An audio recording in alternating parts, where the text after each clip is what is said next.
Well, now.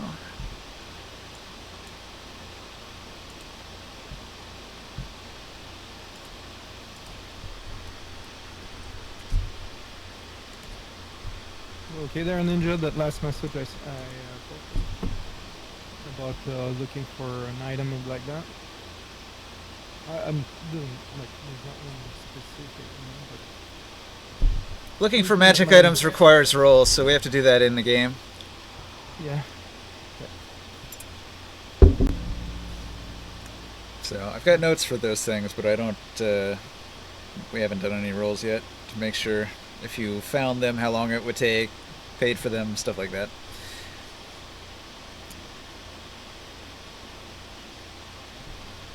Well, what does this include for my stuff? Yeah, what do you mean by conclude? Is that a bunch of stuff? Right, the facility that I have. Yeah, I got a lot. Okay. We should probably wait until wait a second, people Ninja. get here. No question. Yeah. Didn't Oren like get information or something to be able to figure out where, like, what items people might have and stuff like that? Yeah, he found a ledger of merchant house magic item caches. Could that be something we look into for one of these items? Those are like crime missions, so you would be sneaking into a secure facility to steal things from the major merchant houses of Tyr.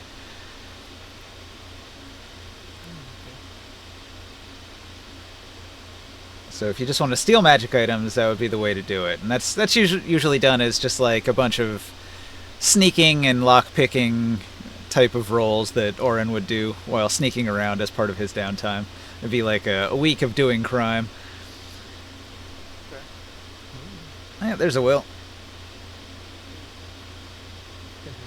But if you just want to buy magic items through the marketplace by trying to track down those items somewhere in the world through the merchant houses, then you can do charisma persuasion rolls on a weekly basis and pay a certain amount of money to put out your feelers and try to find those particular items. Yeah, it's rough. I guess that's why you want the charisma-based item. Yeah. Sorry, what do you need charisma for? Any attempts to go find a particular magic item requires a lot of talking to collectors, and collectors often don't want to sell them, so it's a heavily charisma-based check. I'm looking for an item to give me charisma. Kind of a catch-22. You need to have the charisma to get the charisma item. We need experience to get this job, but how can I get the experience if you won't give me a job? Yeah, fake it till you make it, they say. Yeah, I've got 10 years of experience in what I won't say specifically, but I've got it. I love living in a system based on lying. Yep. I get a +5. Yeah, it's not bad. It gives you a chance. Plus the gold that I can give put down at the top.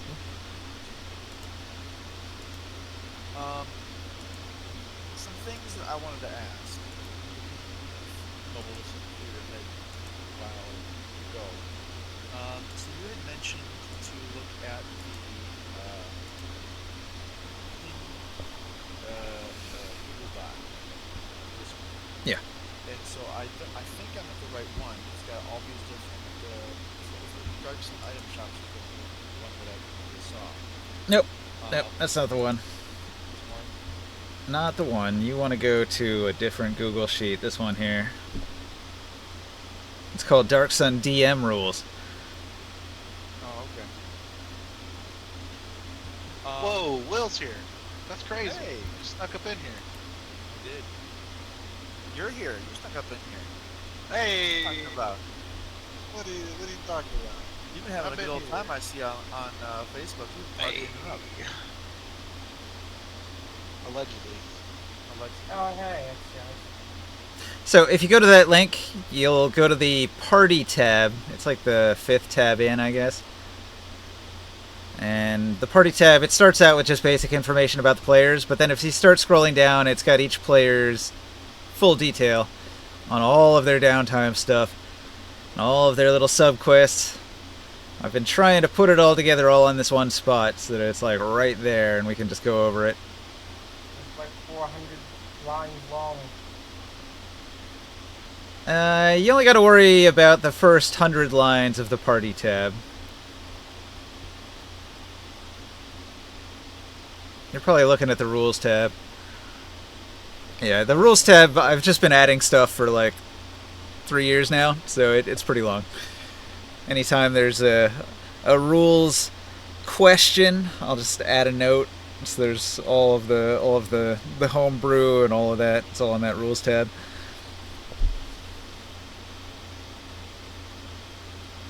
For you guys, mostly what's important is the party tab, maybe the tier tab, the rules tab if you're curious about the rules, maybe the poison tab if you're into poisons, the cleric domains tab for clerics. We never had a defiler, so the defilers tab didn't come up. A lot of the other ones are just DM stuff that aren't real important for you guys to look at at all, so don't worry about those. Maybe the gear and materials tab could be useful if you just want to look at basic item information. Okay, let me see here. Structures.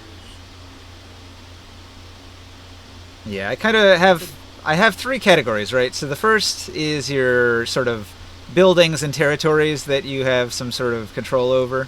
The next section is the allies that are important to you, and then the bottom section is the sort of quest that you're on. Let me see who has the least friends. Hold on. Hey, I'm still working on this, so don't judge too harshly. I didn't get to Morg's section. I've put most of my work into Ringsight and Orin, and then I was working on Grimorn today. And look at that! Long isn't here, so the fact that I was lazy on his part has been repaid with him being lazy and not showing up. Surprised not here. Yeah. I did, Probably something that came up. Power outage or something. I did some number crunching, and it would not make much sense for me to build a whole new keep on the southwest side of Tyr. But I think maybe a fortified tower that would act as an entrance point for my people to escape over. You could call it a built-in siege tower only if it wasn't defended with traps and soldiers to the last, better than any other part of the tier wall. So if you wanted to argue that it was a weak point, like it's the best defended part of the whole wall. As long as it's I don't know, a secret tunnel makes sense. Adding a guard tower makes sense. I was just like iffy about putting a tower right up against the wall, because if the tower falls, then they can just go up the tower and over the wall. Right, but the tower would be more well defended than any other part because of the money that I'm spending on guards and that sort of thing. So I've got 2 veterans. Well, they're not going to let it connect to the Noble District, but it looks like your territory is closer to the Smiths District, and that's like a lower class area. Like, if you want to put a tower that goes up into the area where the slave pits are, I don't think anybody's going to care. Yeah, that's exactly my style. Part of the issue is I still haven't done the tavern, the brewery, the Kank wine, Kank mead, it was actually. Because it's a honey sort of thing. Yep. So that was going to happen on the top of the tower. So it's kind of a nice, overlook for a tavern.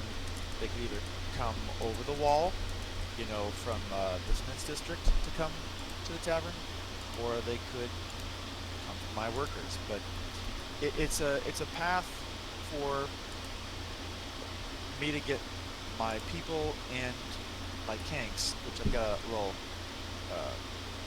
elevator system like Conan type pulley system. Yeah.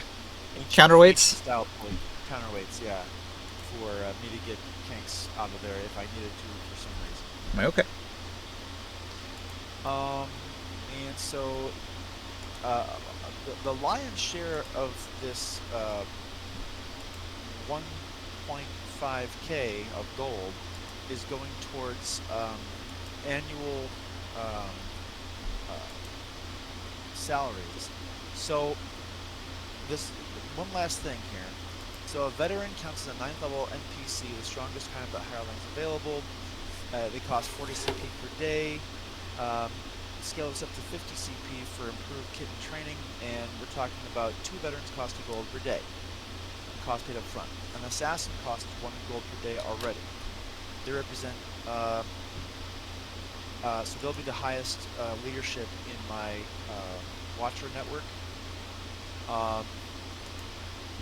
But a gold a day is 355 gold a year, and that's going to run out real quick. So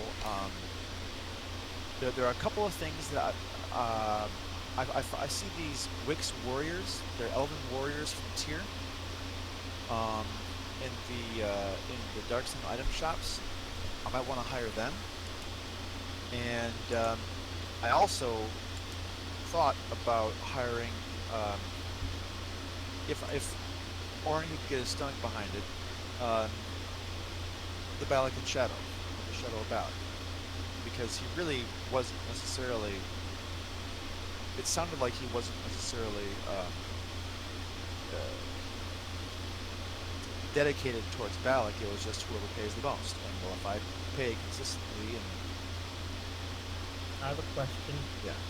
Anyway, I'm done. Thank you. All right. What's the question? Why is the place where I'm making my tavern temple thing is called Othan? Why is it called that? Is that the reason? Well, it was the ruins of Othand, Othand, and Does that mean something? That I could it's have a title? it's a place name. Okay. It's a proper noun. I was just wondering. Sometimes names mean stuff. Where it's like often the land of the, I don't know, dust mites. Yeah. Why is Tyr called Tyr? Why is Cromlin called Cromlin? Why is Uruk called Uruk? It's just a name. Okay. I have a whole thing for that. Hang on. Let's see here. Check this out. Like New York is York because. Wait. Dang it! I learned this at one point. Hold on. Because something about trees.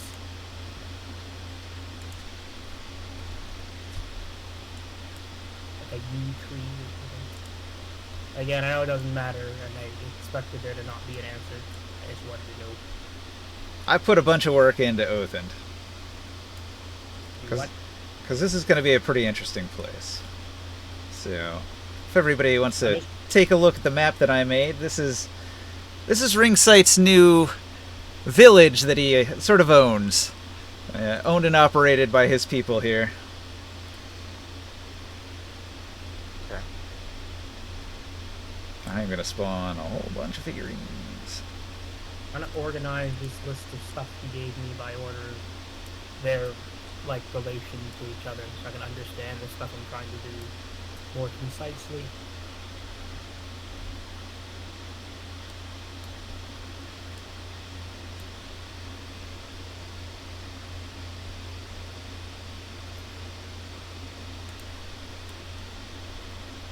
Alright. So, I did want to get your feedback a little bit about placement of things. So, I have all of these figurines here. This is just sort of like a very large mass of people in New Othand. And I don't really know what's what, and the numbers are a little bit jumbled because this is coming from two different maps that I mashed together. I think the temple should probably be this big building with the 4 pillars on it. I don't know. What do you think? Do you want it to be 4, or do you want it to be this big building, the plus? Hang on, I got several tabs open looking. Okay, should the temple be what? Oh yeah, you're not on the table, huh? You don't have a tabletop simulator open? I do, and my power could probably like deal with it at this point. It's just A, I don't like to test it, and B, I don't like going in there because it's annoying and finicky. So I just kind of watch and I get the same effect.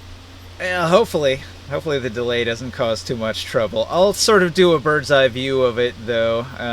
There's, over on the left, there's a large plus-shaped building. And sort of in the bottom right-hand quadrant, there's another large building that could serve as a temple. I believe that used to be the entrance into your crypts. I suppose the temple should be there then. Yeah, alright. So then this can be something else, this other large building over here. And then you've also got these 3 large wooden structures along the wall. I was thinking that if you're going to do merchant stalls, you get 3 of them, and those could be your merchant stalls. Yep, that makes sense. And then,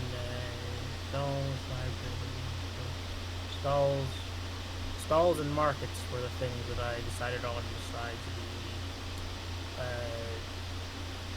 what was it? So, Something matter than let's see. the other things. I've got a merchant. Where's he at? Merchant. Here he is. All right. You had, So, like, recommendations. Read with them. so here's a traveling merchant. And you're gonna get 3 of these guys. So we'll do 1, 2, 3. And you get to pick what kind of merchants these are gonna be. So I'll change each of these to what type of merchant you pick.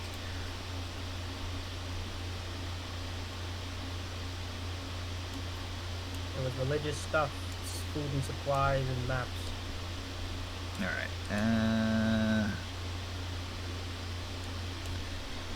Food and supplies. And religion. What does he sell? Holy symbols? I would assume so. Alright, what was the third one? Religion, food and supplies, Map. maps. There's a better word for that. That's a cartographer. Don't cartographers make maps? Exactly. Maker and seller of fine maps. Okay, so you've got your 3 merchants set up. Alright. A bunch of these are priest-type people, so based on your leadership, you're able to acquire a whole bunch of people that will follow you. So the highest level was this 6th level air cleric, and then... Actually, let me go to the notes here. Alright, so 90 first level faithful peasants. So the faithful peasant. That's a dude with a spear. He's in here somewhere. This guy. Alright. So there's like 100 of these guys. I'm going to put them in the temple over here for now. Makes sense. I'm trying to figure out how you described this earlier.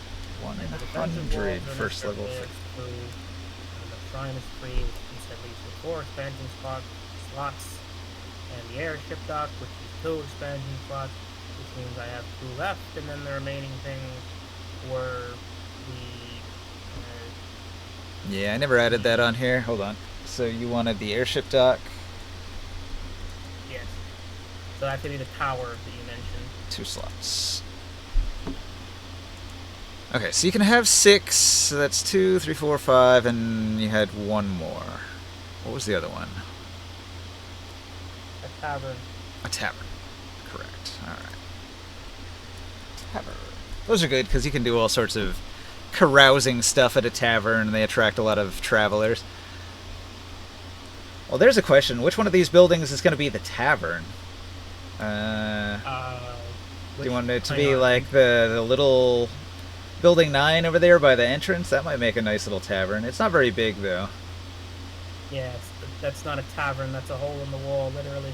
Maybe I is near the communal tents and also near the 3 merchants. It's sort of nestled in here. Oh, go left. Just notice he's going. He's like, I want to hang out and see the downtime, and then he's like, oh wait, my friend's called. It's time to go out drinking. Right. How about the tavern in, like, if the stalls are in area 5 and the temple is in area 4, and that 4-pronged thing is the airship dock, then Okay. how about the tavern? What? Okay, I like that. Airship dock, biggest thing there. Largest structure. Then how about the tavern is just all the middle stuff? Well, number 6 is a ruined tower. That used to be Defiler's Tower, and it's surrounded by tents. And the tents are your communal living space for up to 100 pilgrims or acolytes. That's an important part of your temple. Okay, so no. What's 8? Originally, some of these tents were occupied by important members of the Black Sand Raider gang. They no longer are, but if you want to put important NPCs in one of those tents, they have numbers.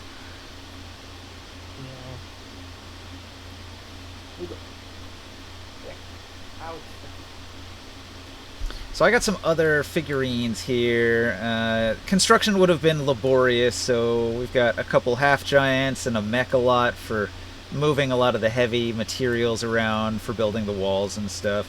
They'd be hanging around. I was thinking maybe 8 can be animal pens, because it's sort of a long, low structure. It looks like it would be like an animal area. Or you could do external animal areas. I think originally 2 in the corner was the Black Sand Raiders kank pens. What's that text say about it? Here's a kank. So, like, originally there'd just be a whole bunch of kanks over here. And I assume all the people that traveled here, they'd have kanks, so you'd have a decent number of them, so that's probably going to still be a kank pen area. Do you want to also put the Terraxes over here? Yes. Alright, and you've got... Remember, it'll get assigned to the important people. And you used your ring to call a whole bunch of these, and you're sort of breeding them, right? I wouldn't say breed it. Well, I mean, now that you mention it, yes.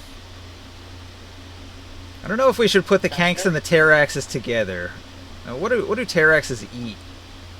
I guess they probably couldn't eat a kank, but I don't know if they'd like to be together. Now, let me go check. Omnivorous. Okay. The eggs of the Terrax are a valuable food source. Water can stay there for days. Their teeth are used to make weapons. That's just how they... They'd probably like a higher roost. Maybe they could occupy this inner wall that doesn't really have a purpose. They could just occupy the towers, I suppose. Yeah, they could roost inside Fevel's ruined tower. It's got an open top. The upper floor collapsed. Alright, so your Terraxes will be sort of in the tower, roosting, nesting, copulating, and flying about in the sky. So that's going to be a sight. A bunch of Terraxes flying around a big broken tower in the middle. Alright, so you have gates. So here I'll put a guard captain. You've got gates and you've got towers. So each one of your towers is going to have a guard captain. I'll put one here, one here, one here. And then you've got gates, and the gates will probably be guarded by some of your basic guards. So here's a swordsman here. Maybe there's like a couple at each gate. The merchants, they're going to have some merchant guards. So I'm going to put these merchant guards over here. Give each one of these guys a merchant guard. And you sure are putting a lot of effort into this. You are A, a good GM, and B, this place is inevitably getting attacked. Oh yeah. You know me well. I've got it all planned out. So the merchants, they're going to need to move cargo in here, so they're probably going to have some Enixes and some Enix Howdas sort of just stacked up nearby so their cargo can be moved inside. And this is also right near your well, so all of your water is right here in this bottom right corner here. And you can get 150 gallons every day out of this well, and if you need more water than that, you'll have to go down into the crypts and bring water up from the underground. Because there's a second well underground, but nobody can get to it except for the faithful. So you'd have to have your clerics bring that water up from the well underground. Makes enough sense to me, I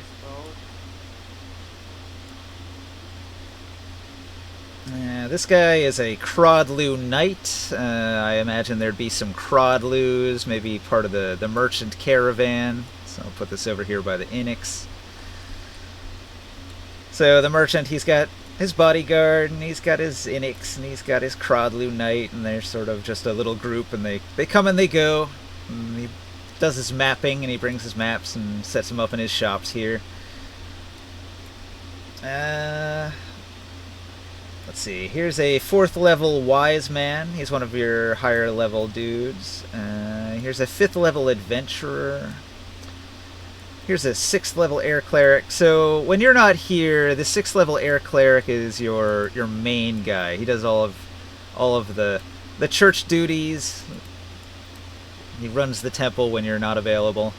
And these 5th level Adventurers, they're also Air Clerics, but they're adventurous travelers, and they're going out and they're probably doing most of your recruiting. So they're the most durable, adventurous, outgoing members of your congregation. The wise men, these are the guys who are hanging out with the pilgrims and trying to teach them the ways of the winged elephant. And the 100 faithful, these are the common folk that are occupying all of these tents here. And when they're in service, they'll come to the temple, and the wise men will pass out your holy symbols and things that you've brought and provided. But it's not just your people that are here. There's a variety of other people. Oh, here's some 2nd level disciples too. So these guys are a little tougher than your low level people. They're not quite real adventurers yet, but they're tougher than your average low-level scrub. And they've got some equipment, so they can survive in the desert here. Just outside your walls here, I'm going to put this horde of silt runners, and your guards are trying to fend them off. The silt runners are a problem. They want to get into your buildings here. They want to steal things from your merchants. They're little scavengers, and they like to steal things. They're very quick and agile, so whenever these gates open up, there's always a chance that they can sort of sneak in. This keeps your guards busy. Why are they doing this, though? It's what they do. Silt runners are just natural thieves. Like, how intelligent are they? They're extremely low intelligence, but they're cunning. They're like little goblin type creatures. Maybe not as evil as goblins. They're more interested in just stealing shiny things and escaping into their little hidey holes. So they're more of a nuisance. Monkeys stealing your glasses in India. Oh yeah. These would definitely be like the monkeys in India. They want to steal food out of your hand and run away.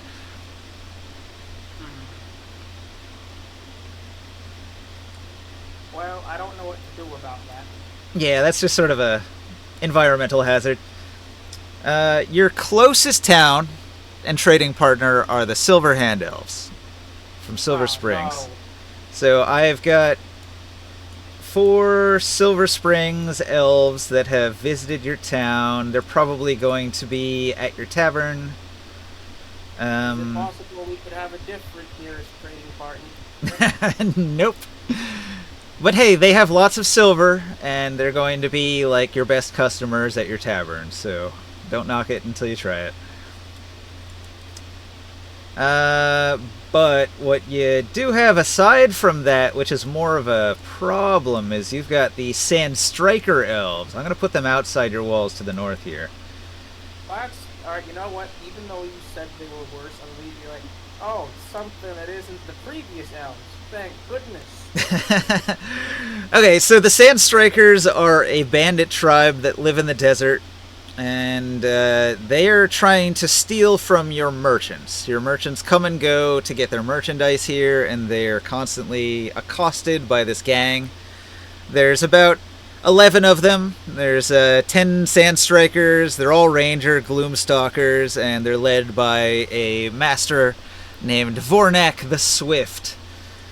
And you know his name because he's not just like a raider that's out there in the wilderness. He's quite a charismatic leader. And he doesn't just attack outright. He likes to negotiate, and so he posits everything as sort of a tax. A tax on trade. And he doesn't attack the merchants violently, but his gang is intimidating, and they will pressure them to pay a protection fee, like a little mafia. And they're hard to pin down. They don't come into your town. They're mostly a problem on the road for people that are on the way. So they're bothering your pilgrims, they're bothering your merchants, but they're not killing anybody. And Vornak is such a charismatic leader that many of the people that he robs are left feeling almost charmed by him. Are we sure he's not like a vampire? No, we don't know much about him. He's a mysterious figure. How about I find some things about him? I'm gonna wait till it's night. Wait. Can I infiltrate the dreams of elves? Yeah, that's an idea. They're very hard to find because they wander the desert, but because you can access the dream world, you can probably find them in the dream. Alright, I wanna know what's in his head. Money. Lots and lots of money. he's really interested in getting some of that wealth that seems to be flowing into your new town here. Okay, well, what does he want the money for, though? Probably to feed and equip his people so that they can be better bandits. I'll take less money, and I'll fly over with the ship and fireball the fuck out of them. Ah, that would be great if you could figure out where they're at, but they're a wandering tribe of elves in a very large desert. In addition, your tavern will attract some Urakite mercenaries. Now, these mercenaries, you don't know quite where their alliances are. You don't know who they're loyal to. You know they've been at war with Tyr in the past, but these guys don't look official. They're not Urakite soldiers, although maybe they used to be. But they look strong, they look capable, and they'll show up in town here and they'll offer their services to people. They don't offer them directly to you or your priests, but they actually are going up to many of your pilgrims and travelers and maybe to the merchants, and they're saying, hey, we know you have some trouble with elves. Maybe you want to hire us on as extra security, and we can guard your merchants, your shipments on the way into town. And some of the merchants are considering these offers, so they're passing back and forth between the tavern. They drink and they try to get hired on from your merchants, and then they go back to drinking. You've got some dwarves in town. Some dwarves have arrived, and they were already air clerics from Ladopolis, and so they have joined your congregation. And Wait, repeat that, please. I was considering a different scheme. your dwarves, they are 3rd level priests of air, and they came from Ladopolis, and there's 5 of them. 5 dwarves. What's Rodopolis again? Ladopolis is the city of dwarves. It is partway to Balak, between Altaruk and Balak. And then it's also at war with the giants. So the dwarves and the giants are constantly battling. It's also occupied by the Balak forces right now, and Balak is helping them fight the giants, so they're not happy that they're occupied, but they're happy that they're getting assisted. So it's sort of a tenuous political scenario. They take advantage of the Balikans, and the Balikans are having an easy time occupying the city. There's no resistance because of it. So, those are some rumors that these dwarves will pass along when they come and join your congregation. You hear some of the news about the ongoing escalating conflict between the giants. I And- do hope you wrote most of this down because I am guaranteed to not remember it eventually. I didn't, but it's just general information about Lidopolis. I just know it off the top of my head. I meant in general. Yeah, I could remind you later if you need to know. Like just write down like, and this is the place with the tavern and the jump and the people who do the thing. I just look at it.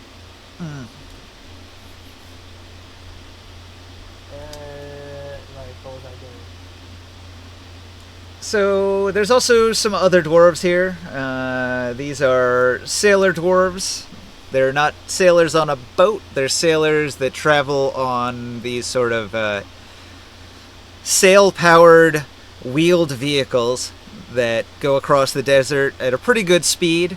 They're manufactured in Lidopolis. It's sort of a chariot, but it's wind-powered, and it doesn't have a beast.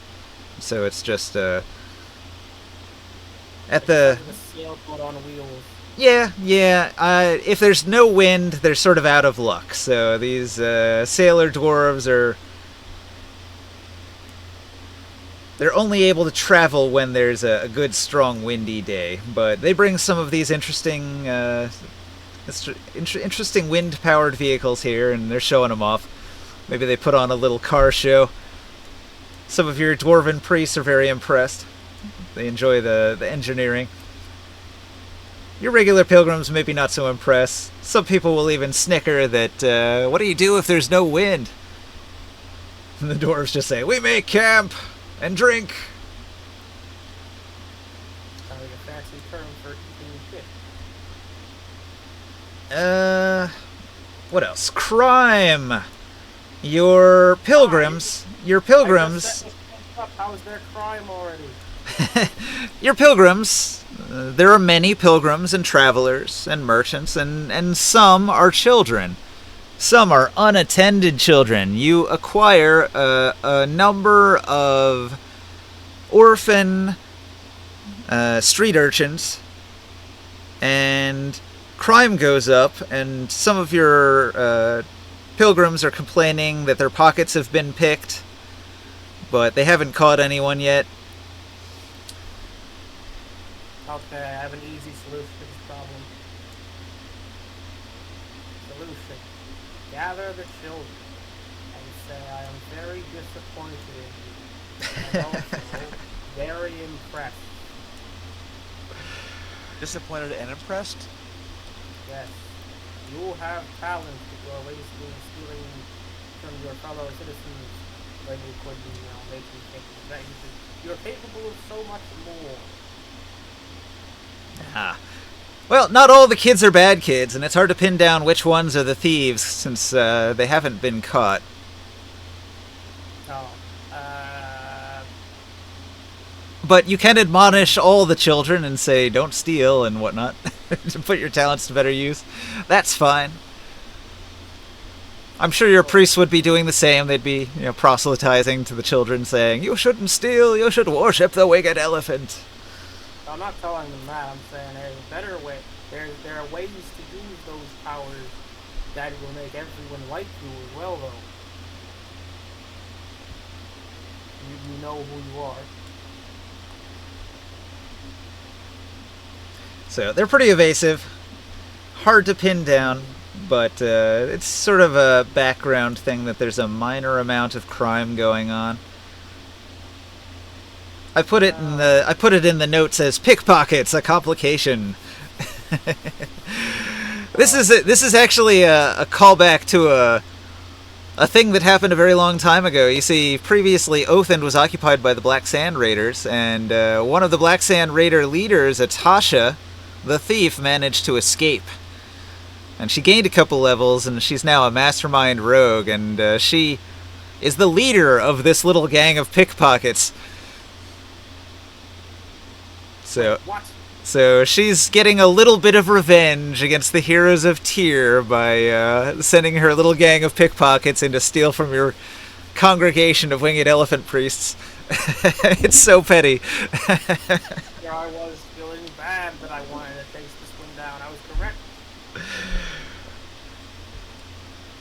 She She's also incredibly hard to pin down because she has a wild psionic talent that she can just dimension door at will.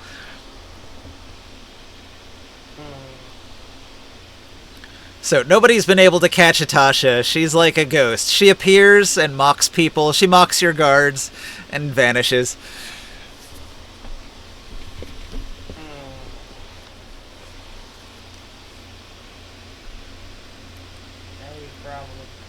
I'm looking them over now. Most of them are related to the winged elephant in specific location.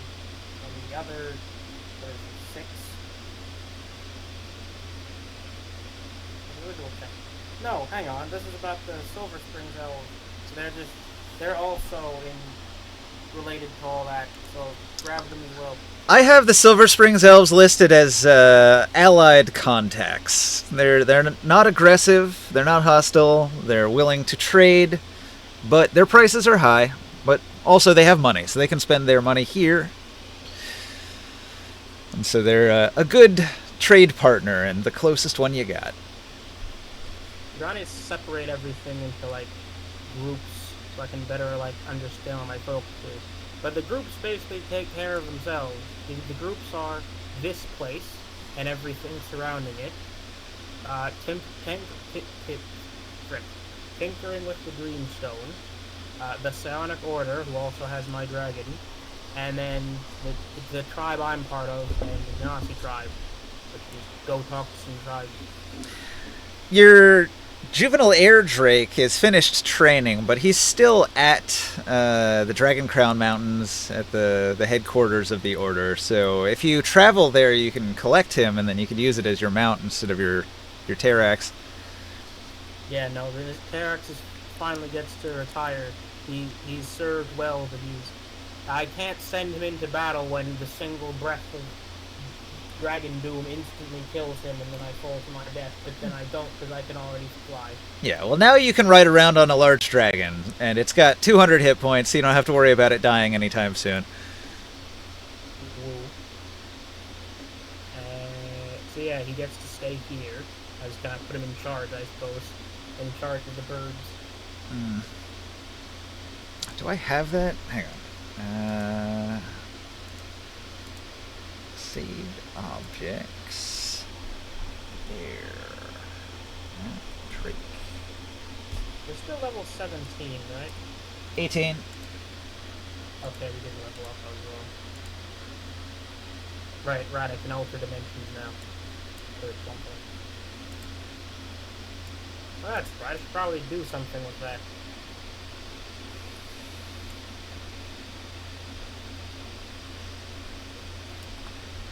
Alright. Check how it still works again. I'm gonna park your Wind Drake over here on the airship dock. You'll hang out up on one of the towers. Hang on, thing reloaded. Oh, that's what he looks like. Wait, zoom in. Oh. Okay, I'm not unimpressed, but he does look like a big iguana with a bit of skin disease. The only thing that's missing here is the wings, obviously. He has enormous wings, and it's like a flying squirrel's wings, so they're connected to his legs. Okay, fair enough. Alright, well now that I actually come to think of it, how does he feel about me then? Well, he's well trained. He was raised by scions, so as long as you stay in psionic contact with him, he will work as a mount. But it's just like a mechalot. If a mechalot isn't psionically controlled while you're riding it, it is a dangerous wild animal. So, like, if you're riding this thing and you're not concentrating on controlling it and something tasty flies by, it will immediately go after it with no concern for you. So you have to, like, focus on it and keep it on track, on task, and doing what you want it to do. Otherwise, it's gonna do wild animal stuff. He's not gonna, like, eat me though, right? No, he's well trained enough. The scions of the order have trained him to know not to eat any of the friendly people and to only eat, you know, prey animals and potentially like enemies in combat. Does he have any opinions or desires that aren't just monster gonna eat people? No, animal intelligence. These are dragons in name only. They have no advanced intellect like a fantasy dragon would have. Wait, didn't that one red drake have things to say when I went into his brain? Or did he just like go, hate you, I will kill you, you hurt my child, or something? Yeah, I mean, he was saying things, but it was telepathic, non-verbal, communicated. So you were getting the gist of what he was meaning, but it wasn't in language. But, you know, I was just sort of paraphrasing what his inner feelings were in a way that you'd get it. Now, the most important thing... I don't even know if these figurines are going to load. Does this load? Can you guys see this model here? Huge. Yeah, that is a little too big. Well, imagine he's smaller.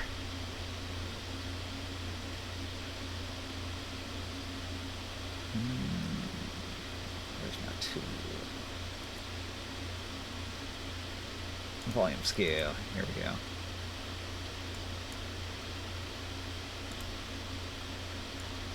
Shrink him this way, and then I'll shrink him.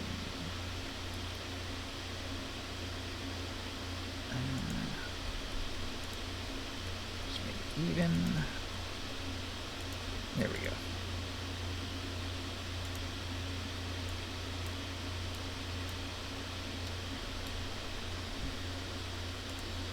Alright, so this is the big important thing for you, Ringsight.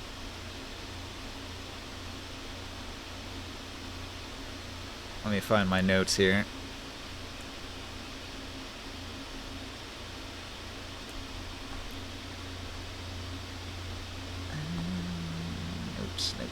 Notes. Alright. The midday heat beats down on cracked stone and dry grass as dust clouds announce the arrival of riders. Sleek green, shiny kanks decorated with carved bone harnesses and crimson-dyed feathers. At the front is a tall figure cloaked in layered leathers and painted bark. His face mask, with a snarling wooden visage. Behind them, 6 warriors march, bare-chested and muscled, their bodies smeared with ochre and charcoal, their obsidian-edged spears and bone-bladed axes gleaming under the relentless sun. Some carry woven cages with fat vultures perched within, symbols of Gulg's god of judgment and decay. The lead figure dismounts, planting a tall staff tipped with a petrified snake skull into the ground with a thud that seems to echo too long. She speaks with a voice thick like tree sap, ritualistic and heavy with the weight of doctrine. I am the Templar Mother Zungari, emissary of the Oba.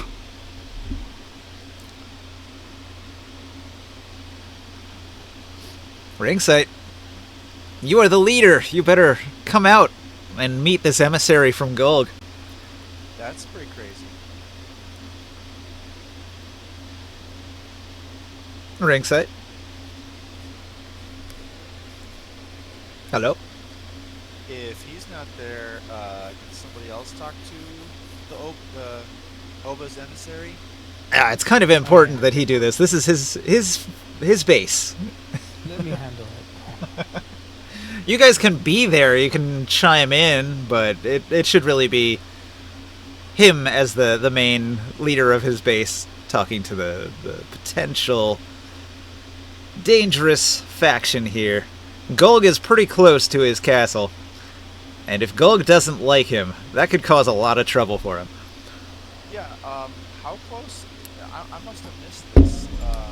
How close is he to Gulg? So, if you left Gulg and went north through the mountains, you would arrive in Othend. It's just past the mountains and past the stony plains, and that's where his place is, just north of Gulg. Gulg is probably slightly further than Silver Springs. Silver Springs is 36 miles west, and Gulg is about 40 miles south.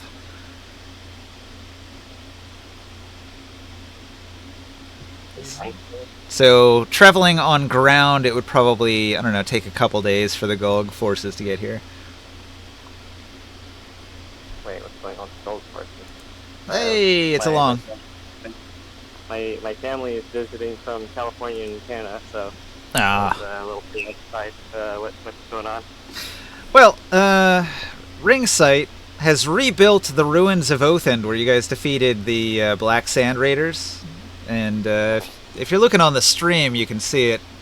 I've got a map for it, and we've been putting down all the figurines, sort of describing what sort of people are occupying his new town. He's basically turned an old ruin into a shiny new village and occupied it with an air temple and merchants and a tavern.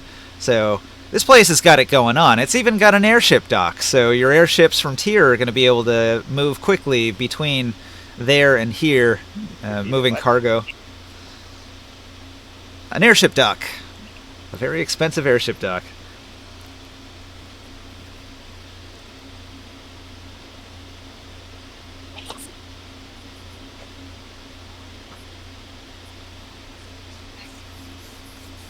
They're making you watch ads, huh?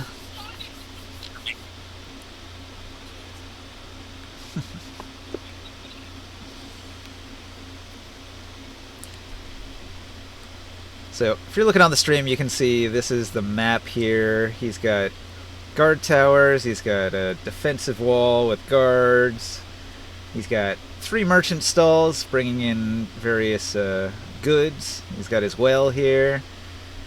The ruined tower where you defeated Fevel the Defiler is now a roost for his Terraxes. His tavern has a bunch of Silver Spring elves from the west, about 36 miles west of his base. He's got these elves here.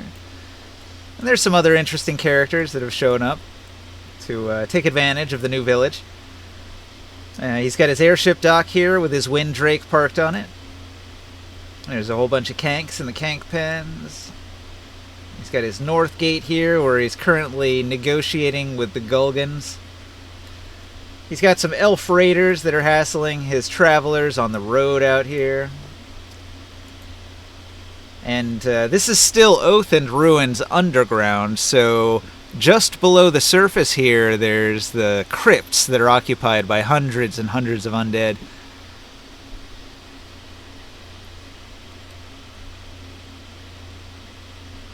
So if this place ever gets attacked, his priests can go underground, and they'll have an army of the dead that can fend off whatever invaders are trying to take over this place.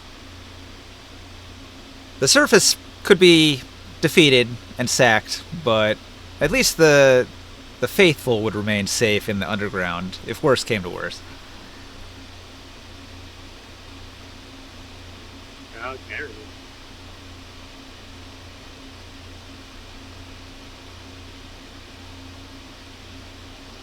But I put a bunch of prep time into this because there's a bunch of stuff going on here. And this is going to be sort of the focal point of the Deadlands main quest. Since it's all about resurrecting a dead god, and this is his village devoted to that god, built on top of the ruins of the last temple of that dead god. It's going to play a major role in completing that quest, returning the god Spark from the Deadlands, and resurrecting his dead god here in his temple. That's going to be like, hopefully, the conclusion of his main quest.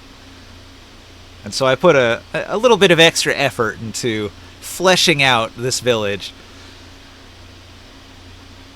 Could a air god help defeat Horus? Yeah. Having the power of a god would be useful. Or maybe it would be, 2 weeks, because it's, newly, reborn. Well, it's a god of the air, so it would be as powerful as the Lord of the Flames that Grimorn is using, and that's pretty powerful. If you're wielding major planar forces, greater elementals and stuff like that, it could be pretty powerful.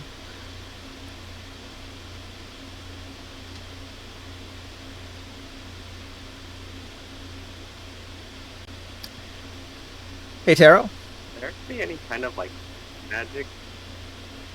Like I know there's kind of like control winds and stuff. Is there actually like wind magic that does any damage? Yeah, there is. Does anyone have medicine as a skill? Technically, Lightning Bolt is a air spell. Oh, And you can also count various force-based spells as the air spell. Does anyone have medicine as a skill? I do. I don't, but I'm still really good at it since the wisdom is the basis for it. Do I need the proficiency to do anything with it? Or can I just attempt it even if I'm not proficient? I'm looking for someone to help me with my castle worms, but that's gonna be later. Your castle worm? Yeah. Brain worms. Wait, is that like the thing where you like put them in your brain and then have them like grow or something and then you surgically remove them or something? Yep. Yes. But I don't want to distract from this, so I'm just asking if someone had it. Yeah, we're kind of stuck on this until Taro comes back. We could probably do something else in the meantime. Hey, Chris. You had some books. Yeah, there's 5 of them. All right. So, your 5 books. The first book is The Seed and the Stone. It's an agricultural record from the Crescent Fields. This book seems mundane. A faded leather-bound logbook detailing crop yield, soil experiments, and irrigation rituals used by an extinct druidic farming circle in the Tyr region. It includes drawings of pre-cleansing flora that don't exist anymore, and it has small marginal notes from later readers questioning why certain crops no longer grow. Okay. I'm gonna give that to Long. All right. Let him know. Long, I'm going to put that item in the Dark Sun chat, if you want to add that to your inventory. Okay. Book 2, Veins of the Void, a treatise on bending space. Now, you know the wizards that teleported their entire frickin' castle into the astral plane and instantly died wrote this book, so use with caution maybe. It is a spell book. It's pretty valuable. It contains teleportation circle, misty step, dimension door, and a partially scorched page with a corrupted version of plane shift.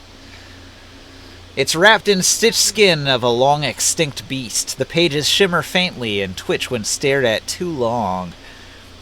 Notes within the book suggest the author used astral anchors carved into obsidian monoliths to navigate safely. Quote, safely, unquote.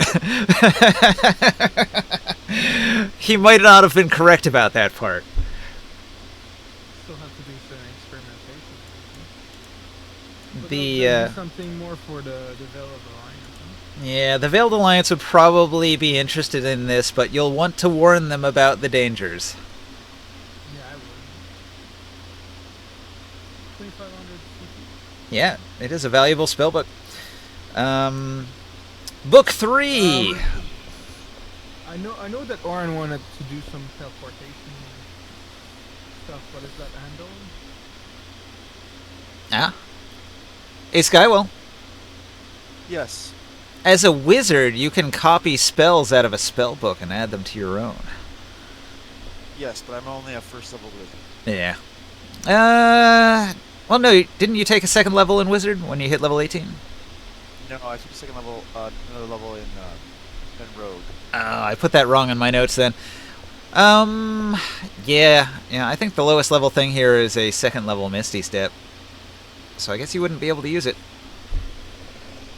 That's okay. I've got a lot that we have to work on here. Yeah, they could just sell that to the Veiled Alliance. Okay. I was just wondering, because that could have helped. That goes for full price, huh? The Veiled Alliance will give you 2,500 for it. Yeah.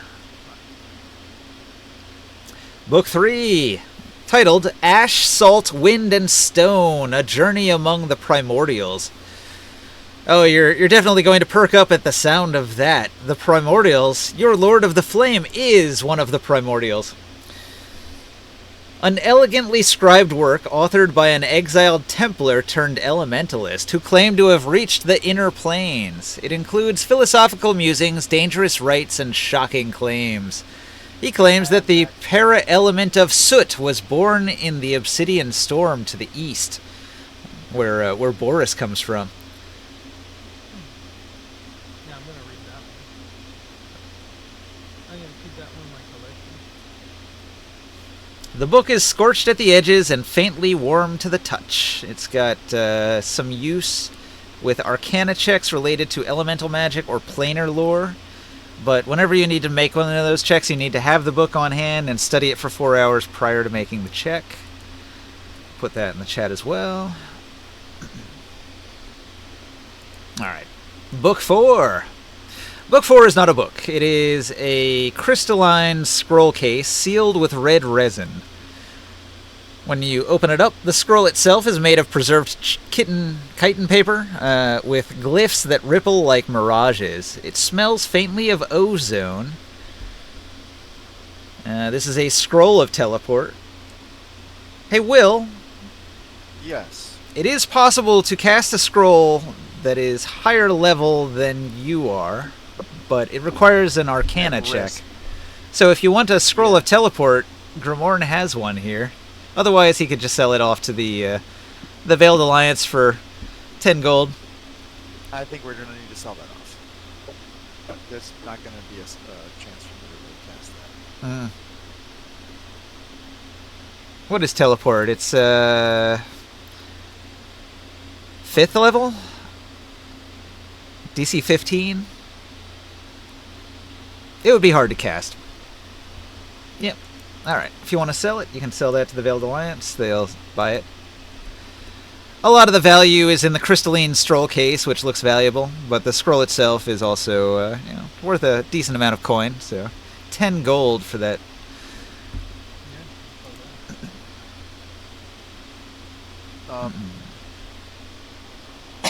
What's up? Okay, so I don't know how much downtime we've got, but I'm doing all this vetting process. I'm trying to figure out who I could have in my circle of thieves and watchers. Downtime's probably going to be more than a year. We're looking at 400 days to finish some of the things people are trying to do during their downtime. They don't all have to be named characters, but I've been looking through your the different characters that you've made, especially for tier, but also beyond. And several of these elves are going to be hired. I also wanted to check into the Warrens and fixing that. Obviously, Cal Fastcoin was really cool with me for the Elven Market, but Wix Warriors I talked about. You mentioned this lady from the Warrens. She's a strong rogue. That might be something we need to address right now. That maybe I need to go talk to her. You want to add her to your Thieves Guild? That's kind of a goal. Alright. I mean, as much of the Warrens that I can put on my payroll is better. If you could put all that into a DM for me, so then I can add it to the notes later, that would be helpful. Okay, I'm starting one right now, but it was to everybody, but I can go ahead and put that If you want to put it in the Dark Sun chat, that works too. It's information that applies to everybody. in. Yeah. All right. Chris, the last book is the most interesting one. It is titled Advanced Silt Binding by Osulu Silt Strider. This is a sealed tome, bound in volcanic glass and stitched shut with braided shadow silk. Well, he immediately wants it. It whispers faintly in old speech, a forgotten tongue from another age. The only identifiable sigil on its exterior is a symbol of the Athasian city-state of Erdraxa.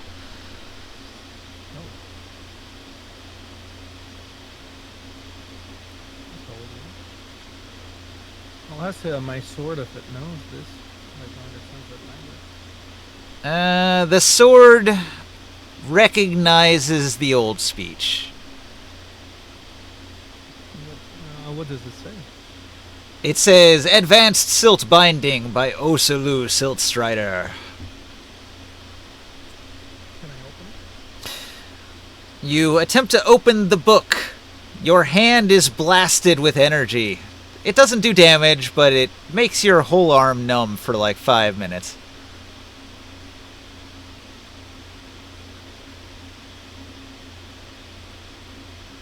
I wonder what's going to open this one. There seems to be a magical seal of some kind upon the book.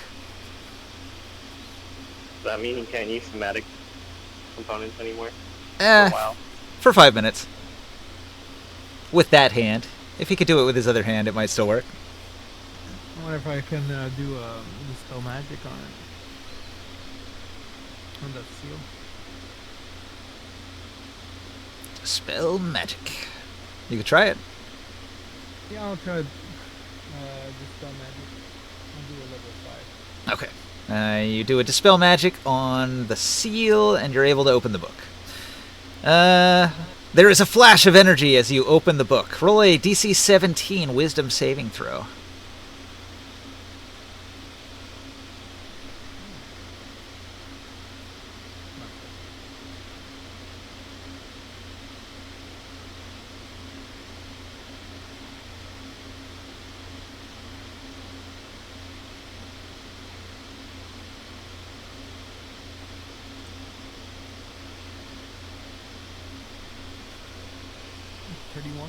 Oh my god.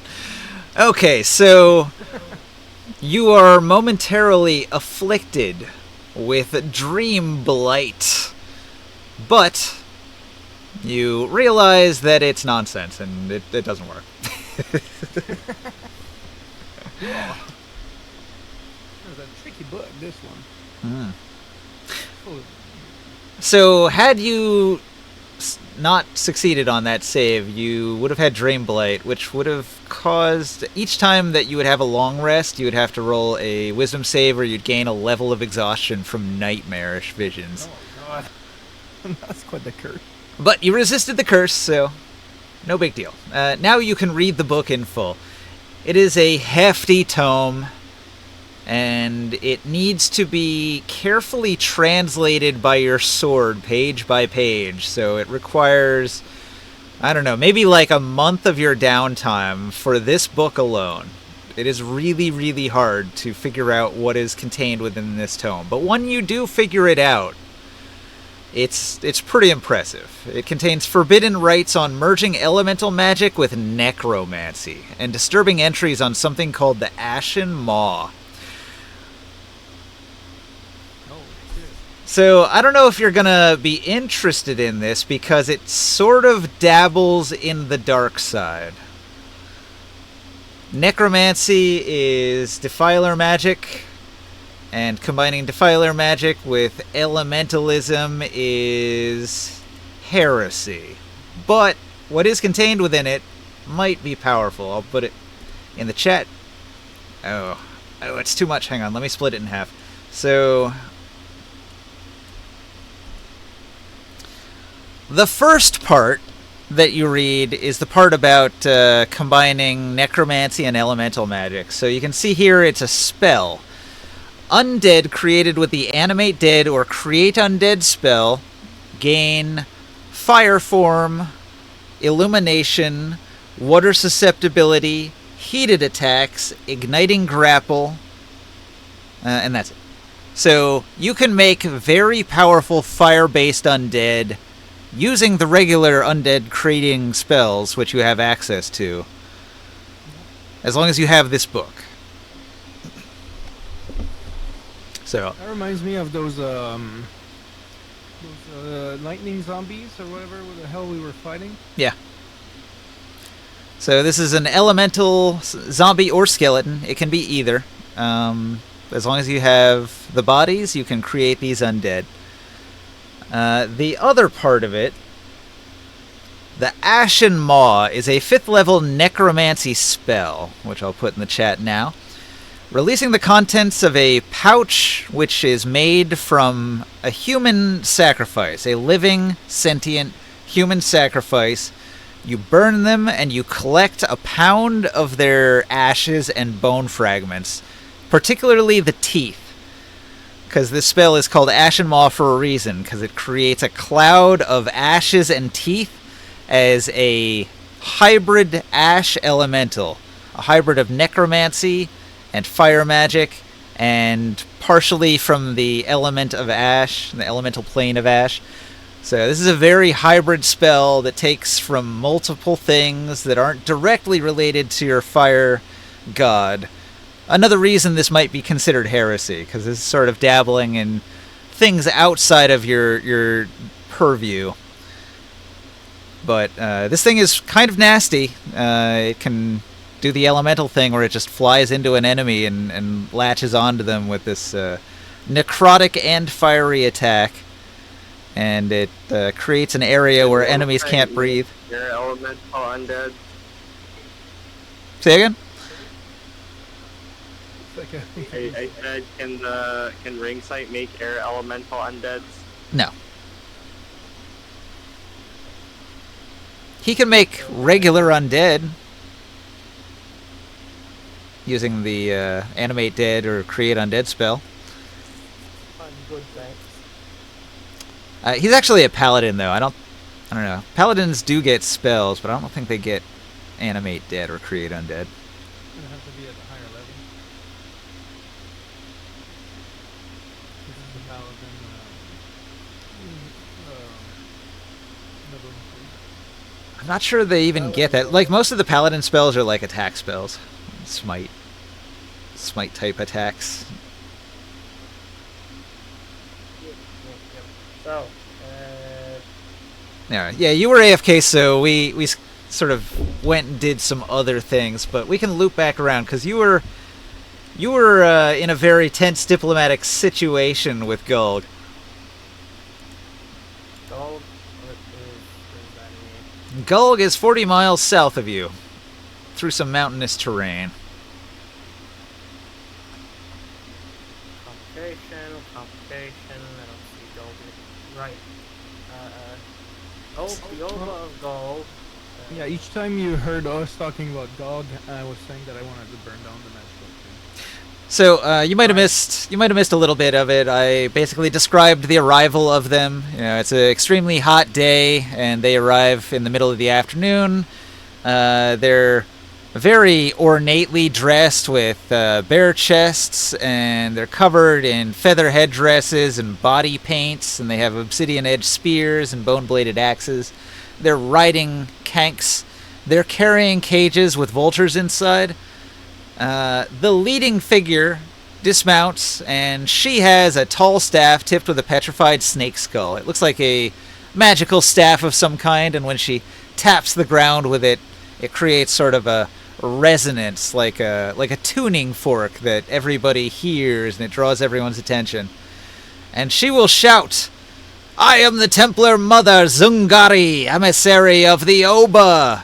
From the roots of the Oba's wisdom and the breath of the Naganga spirits I bring word. You have raised your stone and fire on soil that drinks water meant for Gulg. This land remembers the Oba's name, even if your tongues do not. Your temple draws pilgrims, it swells with the flesh and the faith.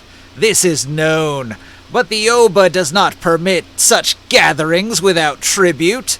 You eat from the bowl of her land. You will now pay the price. She gestures, and one of her warriors slams the butt of his spear into the ground. By the next full moon, the Oba demands a tithe, 50 obsidian blades, 10 vials of dream serpent venom, and 3 offerings of song and shadow to be chosen by our diviners. If you are unwilling, then we shall take from the pilgrims what your temple refuses to give. The forest will see no dishonor in such justice. Slaves walk lighter than the arrogant. Are they still there? Yes. Okay, in response to that, I'm going to conjure a sandstorm. Okay. A mild sandstorm around me as I walk towards them. Sure. Trying to intimidate, I guess. The power of the air. Showy aggrandizing roadside, it's quite a fun game. So I'll walk up to them and I'm going to try to ape their language as best as possible.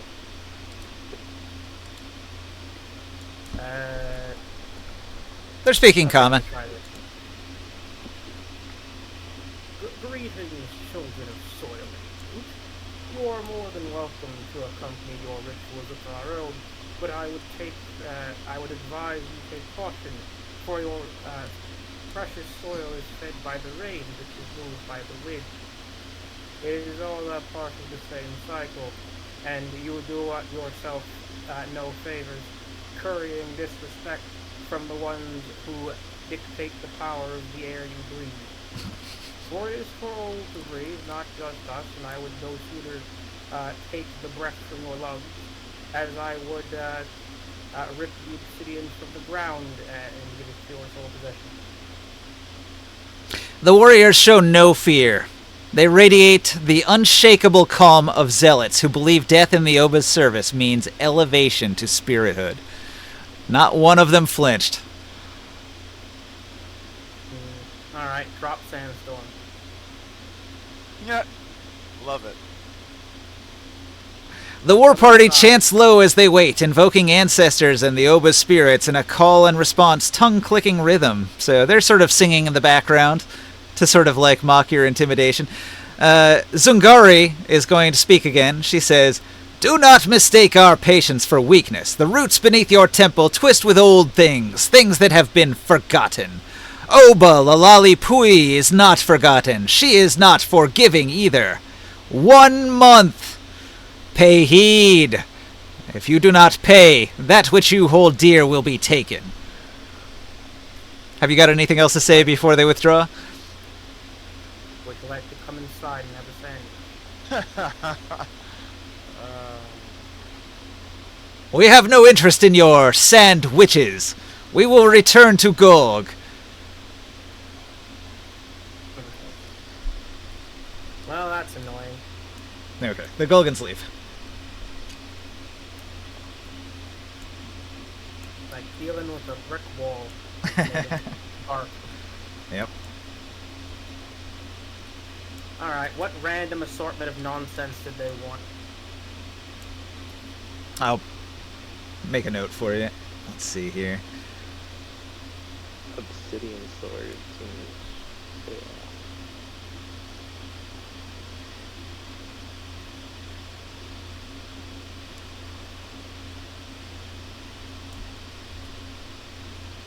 Alright, here it is in the chat. You must acquire 50 obsidian blades, 10 vials of dream serpent venom, and 3 offerings of song and shadow. Okay, how the frick do I get obsidian blades? What is a dream serpent? And the frick is an offering of shadow. Obsidian is a common stone. You can buy it. It's imported from various locations. Previously, it was imported from the Road of Fire by House McKay. You have a contact who could hook you up with that. He could ship some down. Okay, what about the venom? What was his name? Not Marcus Alramkey. What was Marcus's son's name? Oh, I can't remember. Alramkey of House McKay. Anyway, he's your contact. He can ship it to you for a price. I was really hoping speaking their language would make them stop being dicks. Yeah, they were here to deliver a message, and they did so. They didn't really have any opinions about anything. They didn't have any orders to attack you. They were just here to deliver the ultimatum and return. Oh, well.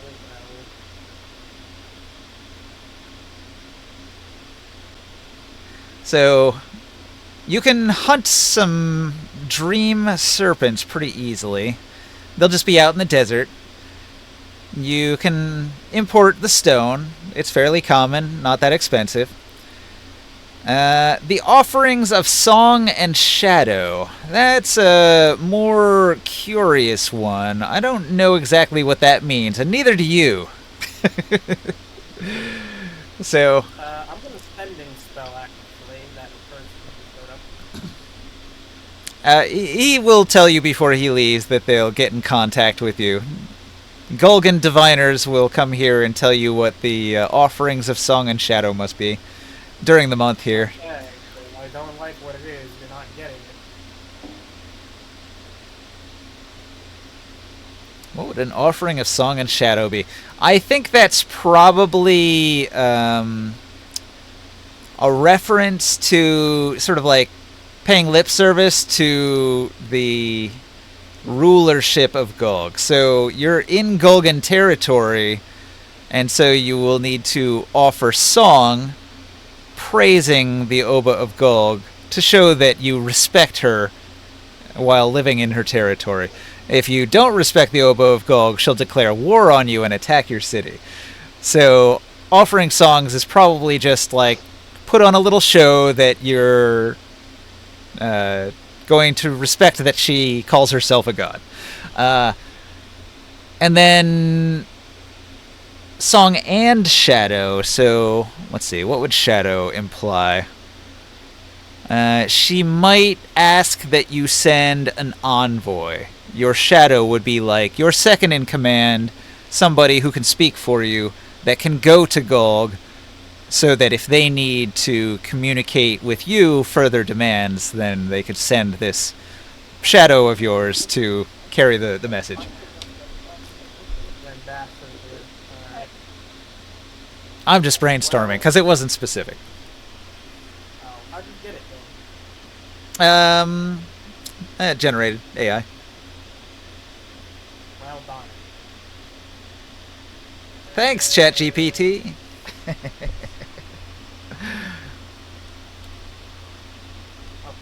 Well, how about I'm gonna go to dinner. I'll be back, guys. Sure. I actually wanted to go get a drink, so this would be a great time to take a 5-minute break. You want to grab a refresher drink, use the bathroom, whatever, and come back?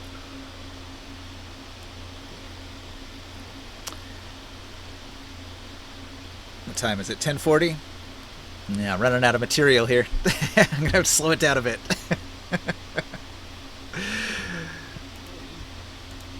And let's see, I had books. I had this We're town. basically going to war with Gulg now. Well, there's a situation brewing. If they're paid, they won't attack.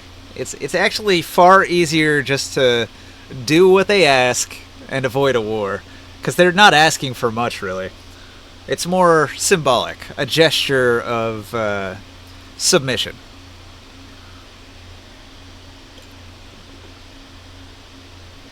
Anyway, I'll be back momentarily, in a couple of minutes. What can a skilled hireling be?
I'm back.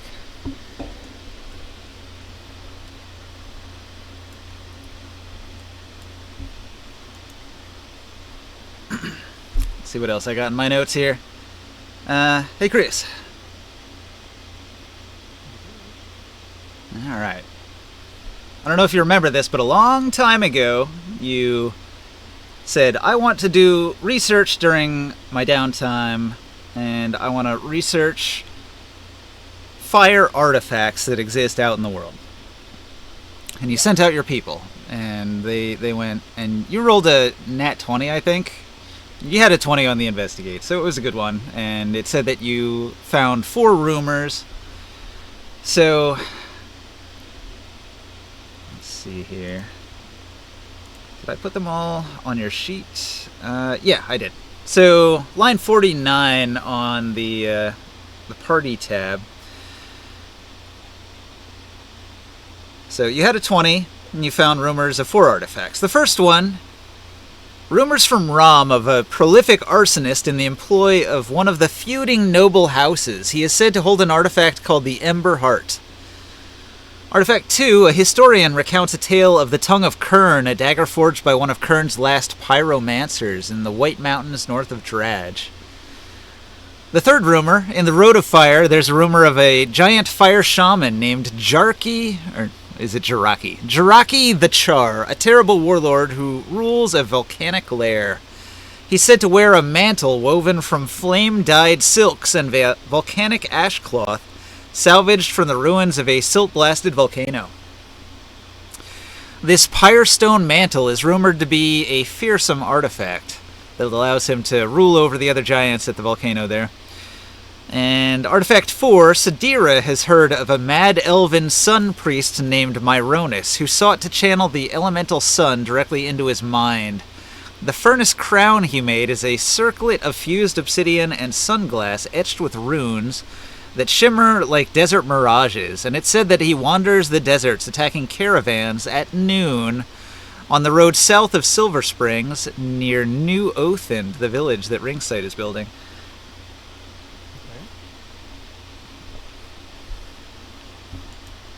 I could investigate that one. Yeah. Okay, I'm back. Welcome back. Windy down. Oh, the Dreadnought. That's the other cool thing. Okay, so construction of the Dreadnought is completed at the cost of 310 gold pieces. An incredibly expensive production. But once it's completed, it requires a crew. So I thought this could be a fun little mission that we could do tonight. The gang has to recruit a crew of pirates for their airship. Now, Grimorn has said in the past that he wanted to recruit at least one cleric of each of the 4 elements to serve on his dreadnought. And for that reason... Yeah, they would be the commander of the ship. For that reason, I've compiled a list of your best bets. So you already have fire clerics that are members of your faction. So you could easily just say, hey, get on the airship, and they'll do it. So fire cleric, taken care of, no problem. Earth clerics, that's harder to get. They're rarer, and you've made enemies of some of them. So I'm guessing you're probably not going to be able to recruit the ones that you recently massacred at the Square of Gurdik, but there are some more friendly Earth clerics that live north of Tyr, and that's a little closer to home anyway, so you could try to recruit one of them.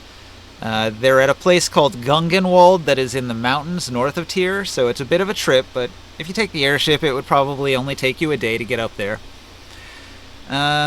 And the other place you would need to go is a place to the north, which is out near where Morg's new territory is. It's a place just north of the Dragon's Bowl called the Lake of Golden Dreams. And you've heard rumors that there is both an air and a water temple there, and you think that would be your best bet to recruit the other half of your 4 clerics. I could give him an air cleric. That's true, but because he's already got to go to the water temple, it's an interesting location. He might want to ask around anyway. Yeah. And you might want to tag along because there are air clerics there. Exactly. Might want to get in connection with that shrine. Where is it on the map? If you go North- northeast of Leroy? Tyr, there's a lake. It's it's up by Uruk. Pretty far north.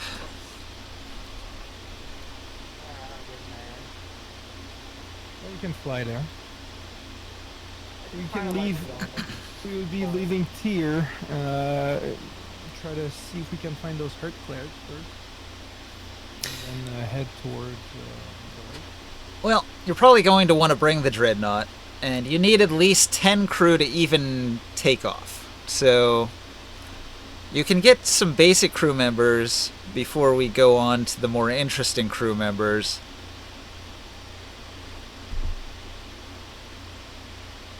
We'll Let's have to see. train people, no? Most positions on a crew are skilled positions, so you're going to want to hire skilled crew that can actually do a job. During a week of downtime, you would choose the carousing downtime option, and then you can spend money in order to find people.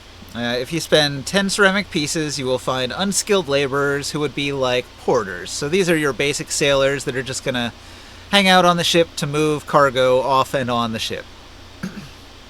So those are the cheapest guys to get and the most plentiful. So you can get any number of those as long as you make the check. So let's start there. You're out looking for crew members. Where are you going to go? What sort of crew do you want to pick up for the Dreadnought? I'm going to open up the Dreadnought sheet right now and we'll start filling it in.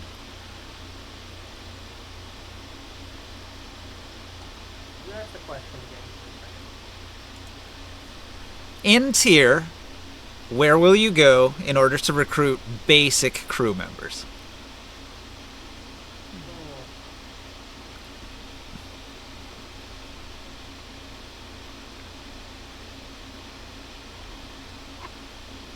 I'm going to go to the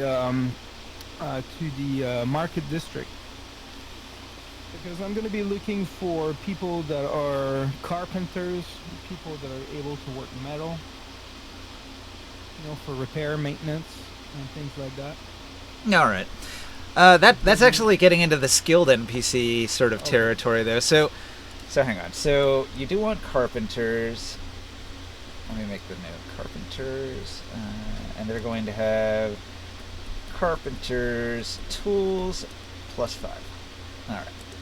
What was the other thing? Probably a blacksmith. Just work one? metal. But enough to for the crew for maintenance of the ship. All right. One blacksmith with blacksmith tools +5. How many carpenters do you want? Mostly wood, so I don't know, 2 or 3. 3. All right. 3 carpenters, 1 blacksmith. And maybe they can have an apprentice. Somebody to learn from their skills. Okay.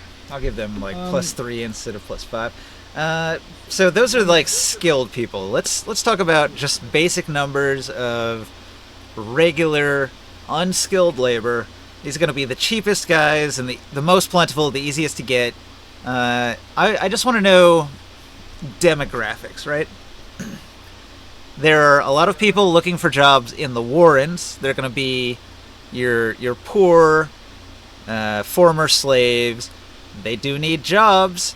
They'd be happy to have a job, and they're not doing anything else right now. So that's one group that you could pull from, or you could try to pull from a different group. Like maybe you want to populate your airship with some people that are gladiators. Actually, that might be a skill position for like a boarding party.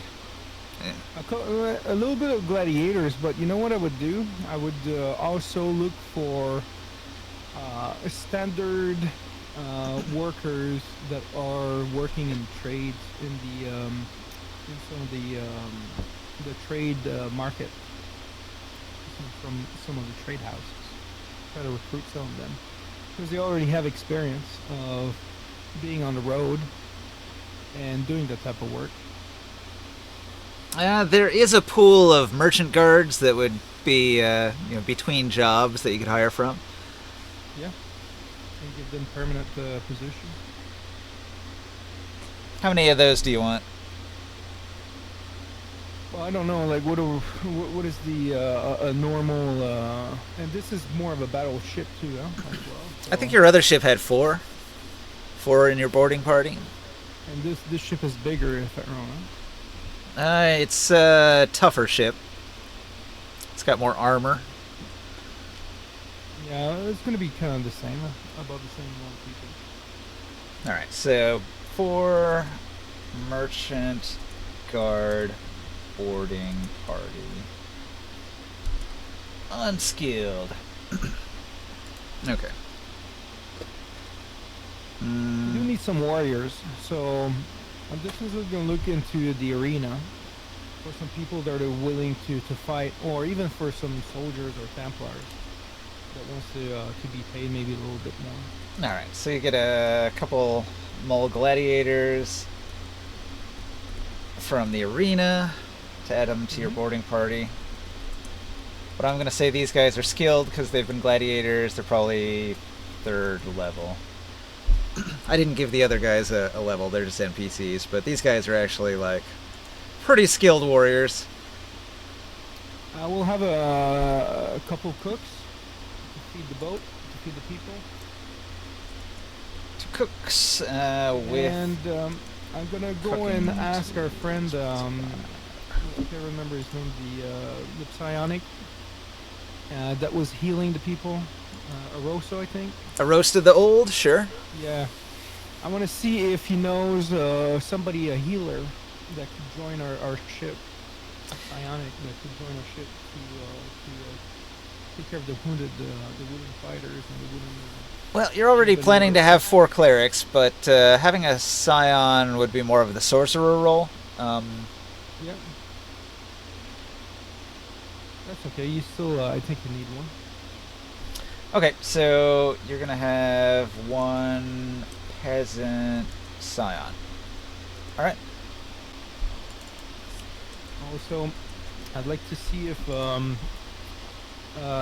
if he knows a druid that would like to be a druid representative on the ship. Morg did recruit a druid lodge, and he's got a bunch of druids that work in the gardens and the area surrounding Tyr, maintaining those trees he's been planting. You just need one of the druids to come on the airship and tag along. Can it be a part of the crew? It could be his role could be a matter of as the ship goes, just a little bit like what we do, but have their own druid that can explore the world as they travel, learn from the environment and all these things. Pretty sure one of them would be interested in probably spreading seeds around as we explore and stuff. Could go ahead and ask around. All right. Make a roll for that or something. No. You already have followers. Lots of them. I just need to know how good a follower are you going to give up.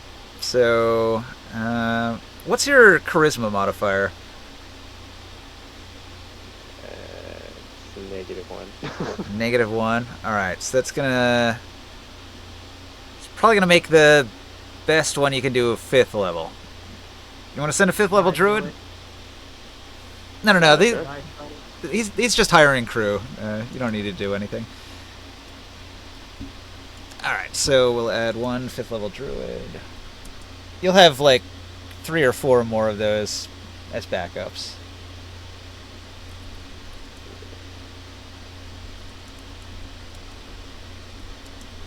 So that's like one of the higher level members of your lodge.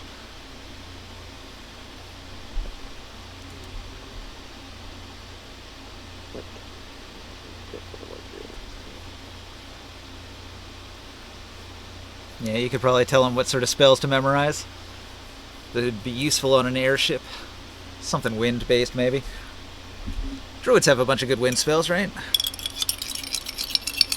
Control winds would be the best one. Third level spell. Wind and thunder. It's always good to have a control winds person on an airship, because then you can give yourself a little boost. Hopefully the hair cleric has one. 3, 4, 5, 6, 7, 8, 9, 10, 11, 12, 13, 14, 15. So we got 15 people on the ship now. You can take off. It's not a full crew, but it is a skeleton crew. Yeah. If you get 5 more people, you'd have enough people to actually like a full crew complement. Yeah, and with our group, like on this ship, we can navigate it pretty well. So let's talk about recruiting important crew. So there's the pilot, the captain, the first mate, the navigator, the boatswain, the sailing master, and the weapon master.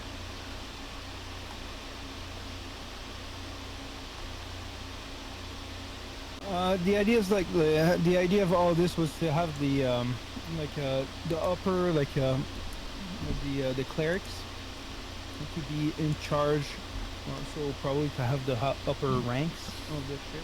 Yeah, that would be 4 of them, but Yeah, there's and- other roles. And possibly the druid that Long puts on the ship could be one of them as well, depending on what kind of character he is. And then I would hire some people with experience, I guess, or even people from our own ship. No, not really. We want to keep those.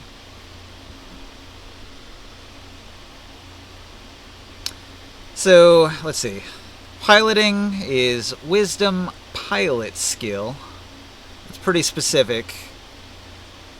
Almost nobody has that one. Captain is just charisma persuasion, so you can get any charismatic character. You'd probably want to pull somebody from a noble district.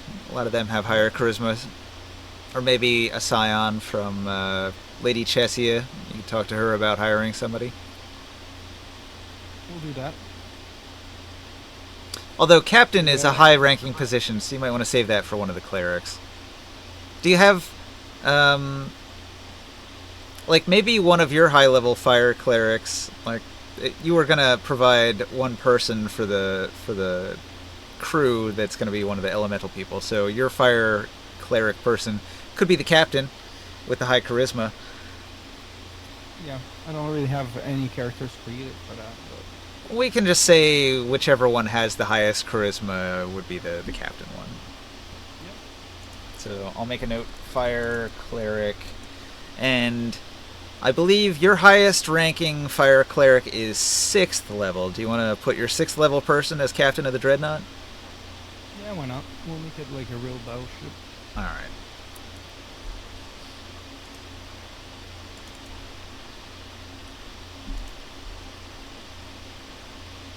Okay.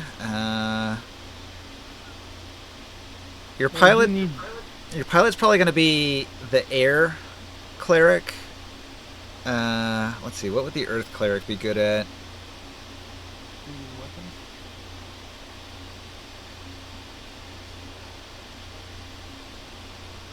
They're more defense, I guess.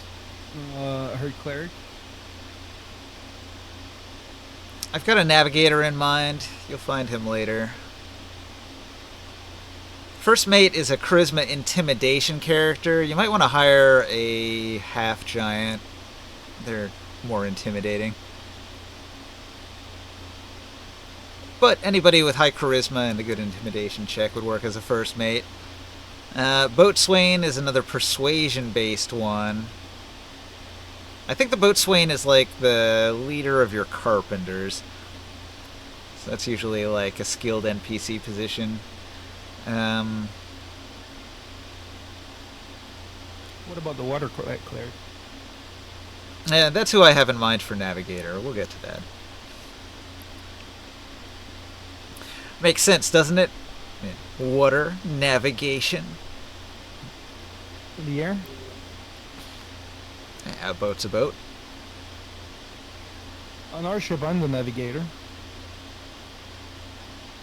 That's a wisdom check, no? This one? For navigating. Intelligence.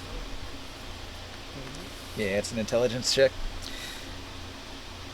The sailing master also does navigation, so you need 2 people that are intelligent. You could hire from the noble houses or a merchant house for that sort of job. Possibly a wizard. Yeah, I kind of asked the Vale Alliance if they had somebody in mind that might want to be part of that crew. Yeah. Let's see. Sailing Master, Veiled Alliance member. Alright. I listed what the useful stuff druids could do on that are like, nat airship specific. So they can be they can do gusts of wind. They can't do control winds, but control winds is a 5th level spell, and they could also do skywrite to maybe communicate between other airships. Like if there's a I don't know mid-May skyship or our skyship, they can write in the sky and send short messages. Alright. That could be useful. You could communicate with flying animals too. I don't know if they would understand writing, but yeah. Or unless they're using like a communicate with the animals, yeah. Or speak with the animals.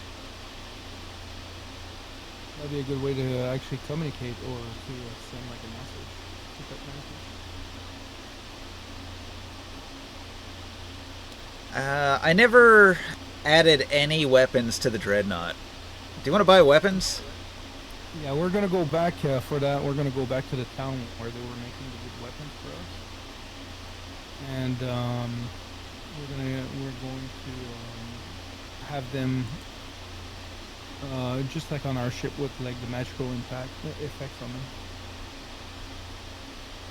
So the elemental effects that we had on ours, like the fire, lightning. I think there was a poison or something like that, or an acid.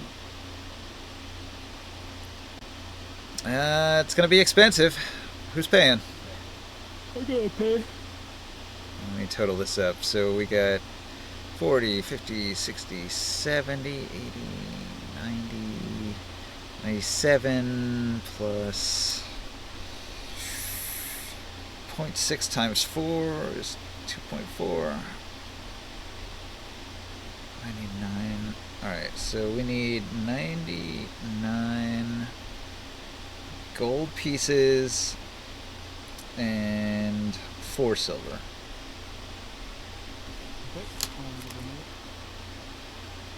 And that's gonna get you 3 ballistas, 1 of each element, and 1 mangonel of poison. Just like on the other airship.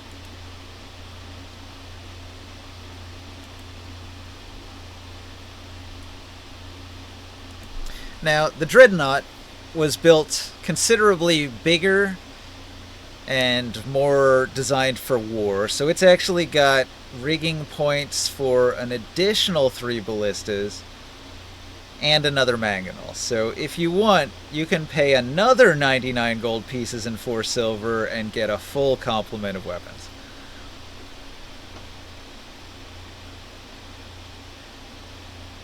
You don't need it, but you could double your firepower. We'll wait for now. Okay. It's expensive. I'll upgrade it. I'll update it, yeah, later on. Okay, so now that you've got 4 siege weapons on the deck, you need 4 crew that are skilled at siege weapon. You can recruit from tier, some of the soldiers, maybe?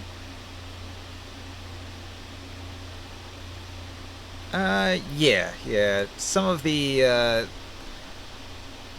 guess there's siege weapons up on the walls of tier, and they have trained guards that would operate them. So you might have to negotiate a little bit with the Templars, because they oversee that sort of thing. But you're the heroes of tier, so if you request something, the gears of bureaucracy grudgingly will begin turning in your favor. So Yeah, and also in exchange we can like let them know that we can help them like recruit new people to train. Tyrion Ballista Operator. Alright. And here's another one of those. And let's do another one of those.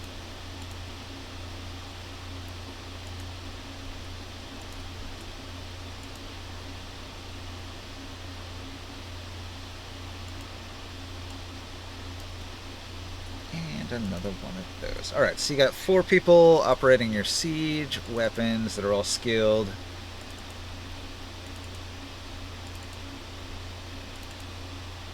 Just have to change Ballista to Mango now. Alright. So, you're going to have to take the helm and pilot this ship until you can get the rest of the clerics to replace. Well, I guess you do have your level 6 cleric, but I mean, for some of the other roles, you might have to fill in pilot, first mate, navigator, stuff like that in the meantime.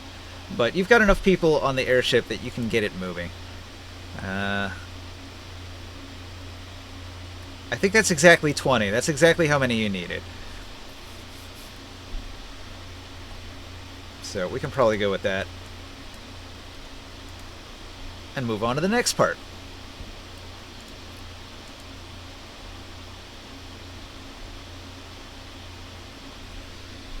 Alright, so you've heard that the Lake of Dreams, the Lake of Golden Dreams, is a place you really want to check out to hire crew. Important crew for your airship.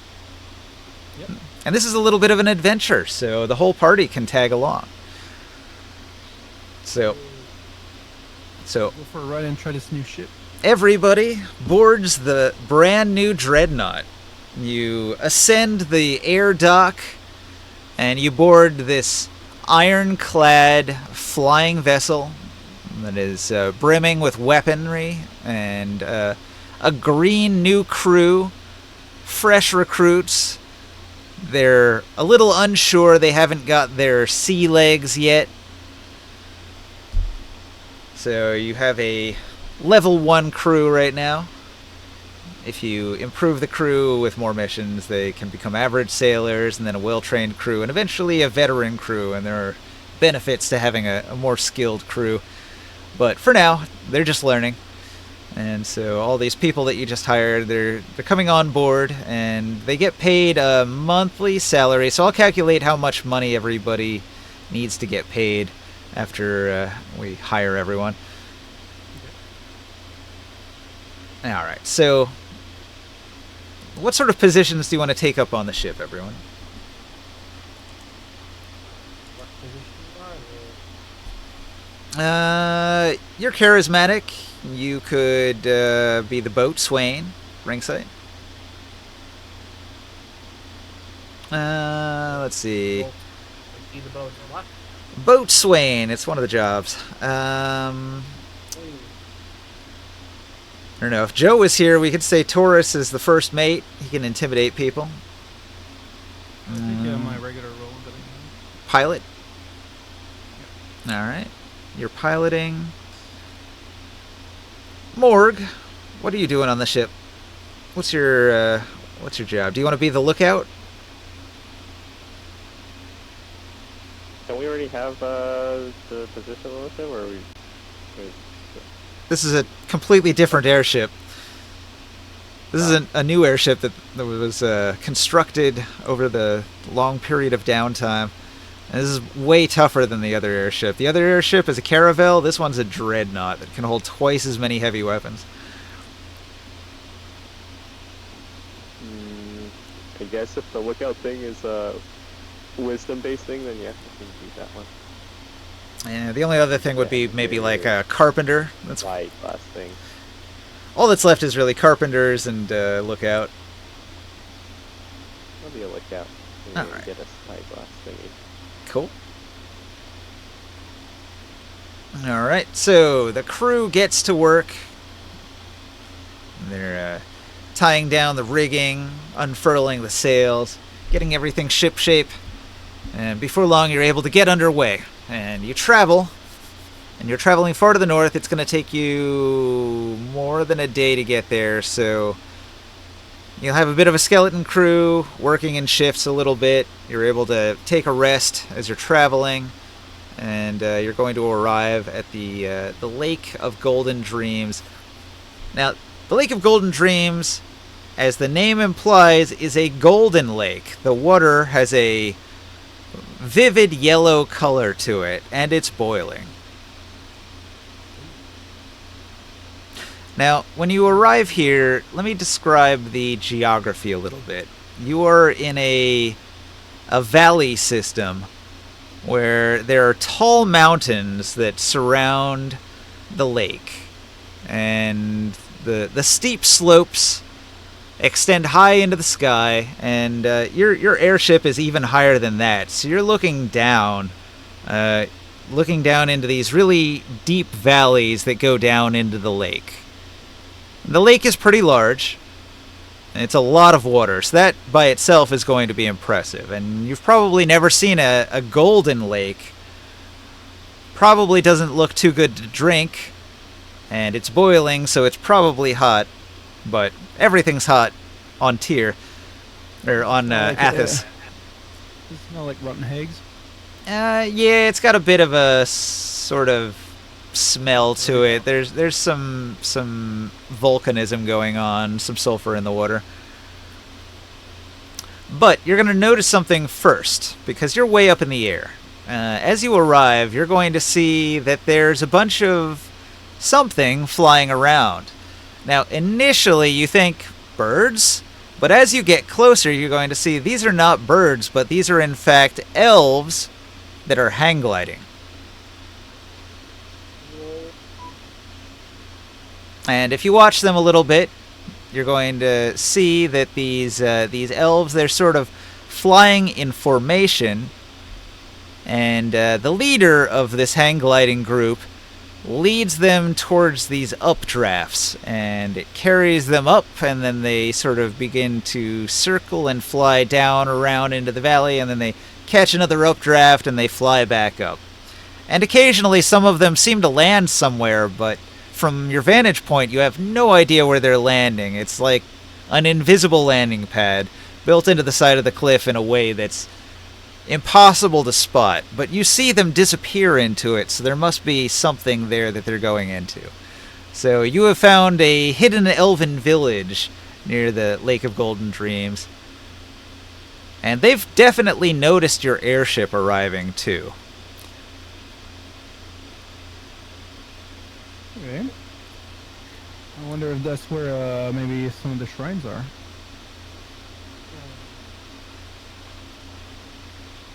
We're not going there threatfully. We're going there as a, peace mission, I guess. So far, they're just curious who you are and what you're doing here. Are you going to go down to them? Are you going to fly down and say hello? Yeah. We'll approach slowly. Alright, so the airship is too big to get down into the valley, so you're going to have to hop on your flying carpet and descend as a party. Alright, leaving the crew behind, unfurling the flying carpet. And your ring sight's able to give it some commands, and you descend to the cliff below.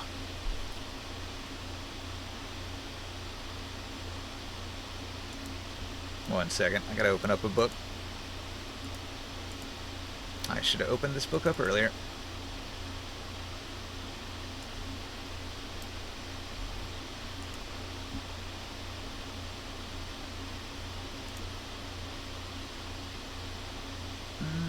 Here we go.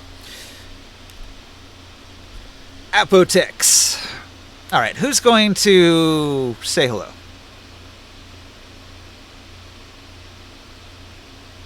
Carol, you want to speak? What do I immediately notice about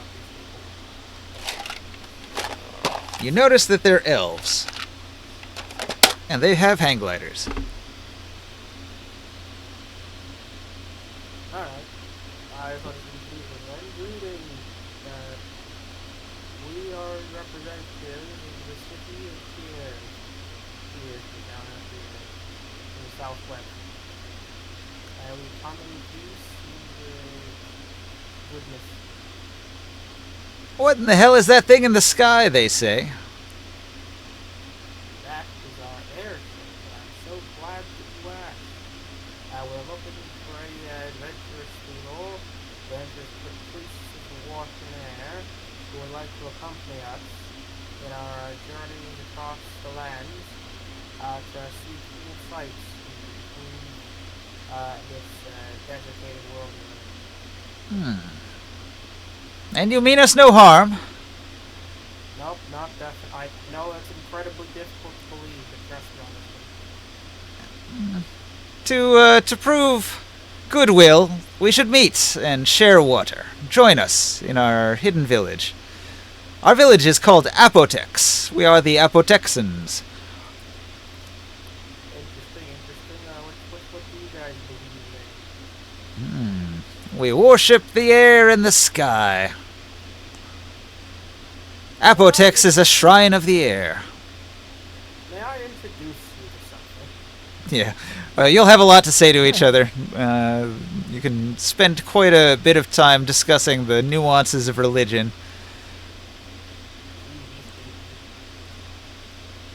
Located west of the Lake of Golden Dreams in a valley of the Ringing Mountains, Apotex, a shrine of the spirits of the wind, is a strange place for a tribe of people live within several yards of the place, and they protect and are protected by the shrine's guardian, their leader, Alicia Strax, a beautiful young elven woman, about 100 years in age. She can frequently be seen soaring in a cliff glider among the rocky peaks of the valley with the Apotexans, the tribe that gave her shrine its name. Some of the people live in the natural caves that spot the cliff face. Others have carried wood and other building materials from the plains below to make sturdy apartments. One large building is situated in a natural chasm, and this is used for skinning and preparing carcasses for the cliff gliders. When not in use, the gliders are stored in a cave located about 100 yards from the village. So, after they finish their hang gliding, they store away all their hang gliders. There's one elf that's on guard, making sure they're protected. You see, there's about 25 men and women of the village that seem fighting fit. They're decently capable warriors, elven warriors, and they look like they can handle themselves, and they're wary that you might mean them harm. They're equipped in basic leather armor, and they've got some spears and throwing weapons, ranged weapons of all sorts. You see bows, boomerangs, various ropes and lassos. Their equipment is not extraordinary, but some of it on some of them seems decent enough, possibly enchanted. Alicia Strax, in particular, is holding an interesting magical fan that glows a little bit and ripples the air as it moves. I can't identify it, can I? It's a wind fan, pretty obvious.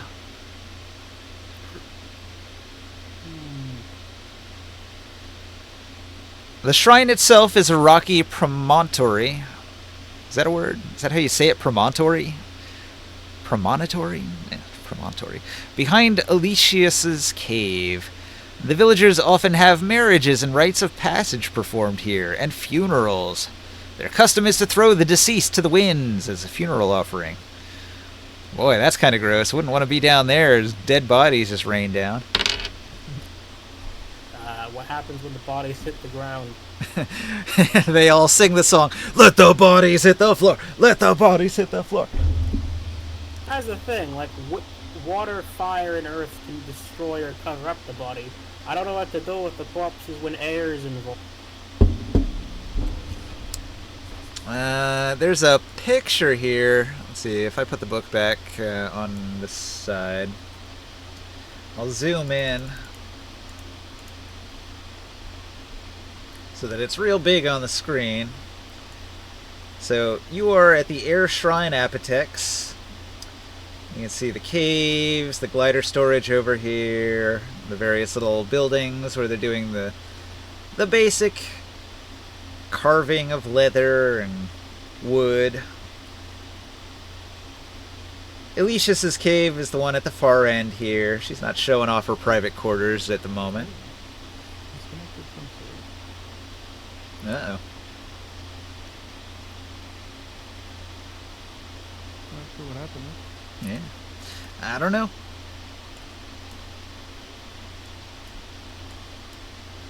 Anyway, Uh, really a question. Is there like a claws weapon in D&D? Yeah. Yeah, there's claws. Weapons? Yeah, there are. It's also cestises, or whatever those fist gauntlet things are.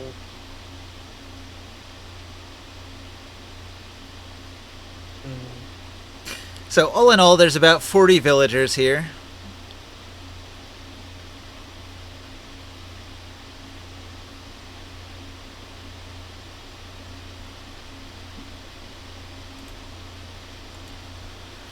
it was back up, but I don't know.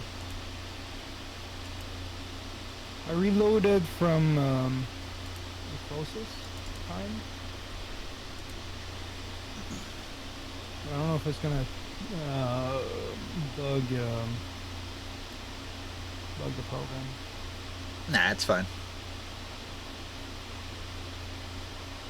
This here, it wasn't even using the one world. I just had the board out, and I was just going to throw it back in this bag. So, not a problem. Knowing all one world is a little finicky sometimes. Alright, so you proposed that you were trying to recruit air clerics. And after they learn that Ringside is an air cleric and that he's building an air temple, they're very curious and they'd like to get involved, but Alicia says that she's the leader of her people and she cannot leave, but she can send one of her clerics as an envoy to see what you're all about. And so she's going to send her favorite cleric. His name is Heliod. Heliod of Apotex. He's a elf. Alright, it worked. And she says, Heliod, I will send you far from here on a great adventure to learn the ways of these people and aid them on their mission. They seem set on saving the world, restoring the environment. And so I feel this is an important mission, Heliod, and you as my most cherished disciple, I will bestow upon you 3 gifts. The first gift, the lucky lasso of Apotex. May it protect you in times of need. And he places this on his belt. And I bestow upon you the icy boomerang of Apotex. May it strike your enemies cold. And he places that in his belt. And she opens a trunk and she pulls out a blue outfit. And she says, I stitched this myself, Heliod. I call this the outfit of the cat. May you always land on your feet. And she hands the folded garments to him, and she places a kiss on his lips, and they embrace. And then she says, show them that the people of Apotex are good clerics who will save the world. We will contribute to the restoration of this world. And Heliod is gonna nod his head and wave to his lover, and he's going to join your crew. So he's a 3rd level air cleric with a number of magic items and a hang glider. Pretty cool. You know, that's what I was wondering. Like these hang gliders, if we could had that to our ship, to our crew, that'd be kind of a cool way to be able to almost be like paratroopers. The people of Apotex have a few spares. They're willing to sell them to you if you'd like to buy them. This is the item description right here. Put it in the Discord. Leather and wood paraglider, 300 CP, weighs 10 pounds. It's like a shield. You can do everything that you can with a shield with one of these paragliders, except it gives you the ability to glide. I think that could be pretty useful. I wouldn't use this as a shield in battle, though. It would get destroyed pretty quick. It's just leather. No.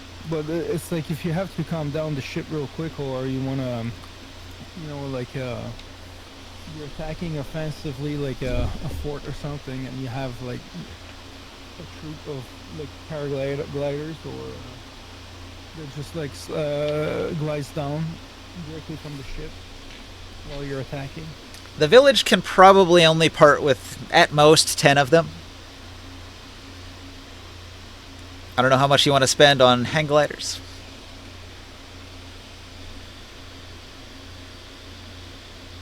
I don't need hanging gliders. Well, a lot of your crew can't fly, so if you want to equip them with an item that'll save their ass if they fall off the ship, this would be great for them. I know this replaces, you know, a safety boat, you know. Yeah, it's an easy 3 gold solution to Featherfall instead of spending more on a magic item. How difficult are these to make? Nobody has ever sold these anywhere else that you've seen, so this is a unique invention of the Apotexans.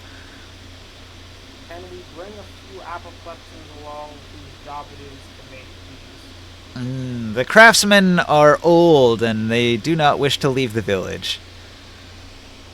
I'm gonna take 5 of them. Alright.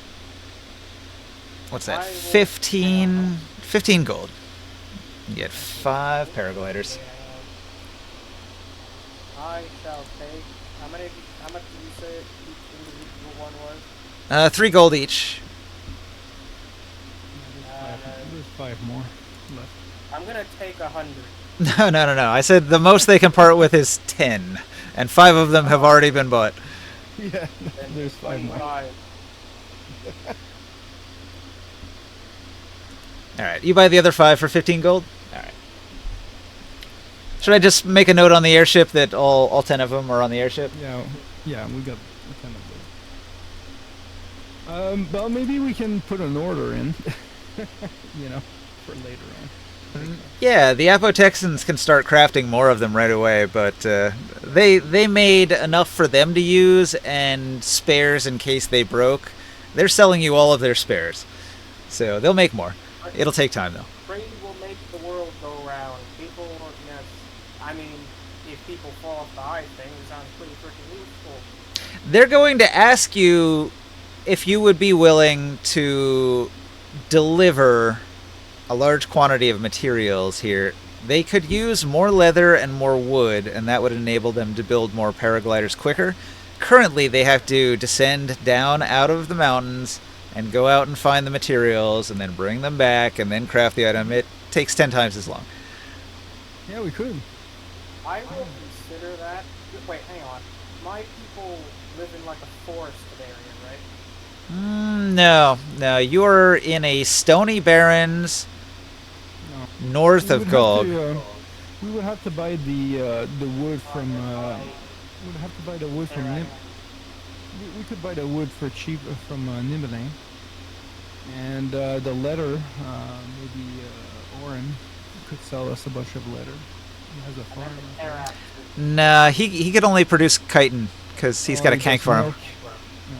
He does those globules, the kank globules, and chitin. Where could we Don't- buy Don't the leather? Terrans live in a like jungle-ish area? Pretty much anywhere. Every town's got Crodlu. That's where you get leather from generally. But leather's not the problem. That's just go find some stuff and kill it. True. It's annoying, but you deal with that. Yeah, it's just a matter of quantity. So they don't get a lot of materials up here in the mountain. Like I said, the wood we can get it for a better price in Nibelheim. Yep. Yeah, I guess so. I kind of don't want to do that. All right. So I guess some of your time will be devoted to traveling to Nibene and buying materials and returning them here. Yeah, we have 2 ships now. We need a small. We need one last airship that's a small trade ship. Another one. No. It will have to be dedicated to them. Okay, we can arrange that. Appreciate it very much. All right. I made a note about it. We'll have to figure out the cost later. in the meantime, there's other more important things to worry about. I has the lady, the leader. Would you be interested to have one of these communication stones? Indeed. A marvelous, marvelous thing. You can communicate over long distances with these, right? Yeah. She's heard of these, No. but she's never seen one. Well, you can have this one, and then you can communicate with Taro in the future. I look after the fire clerics out of here. And ultimately, the mission of this ship is to one day reunite maybe the forces of all the clerics to be able to fight some battles, save the world, or make the world a better place,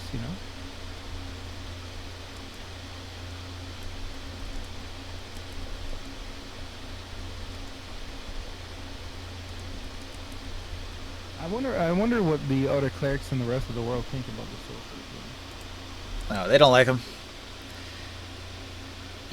Elysius Strax. What a name. I'm adding notes here. Elysius Strax, the air cleric.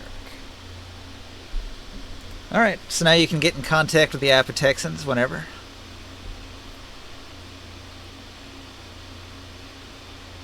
And Heliod. Let's see, what's his position on the crew going to be?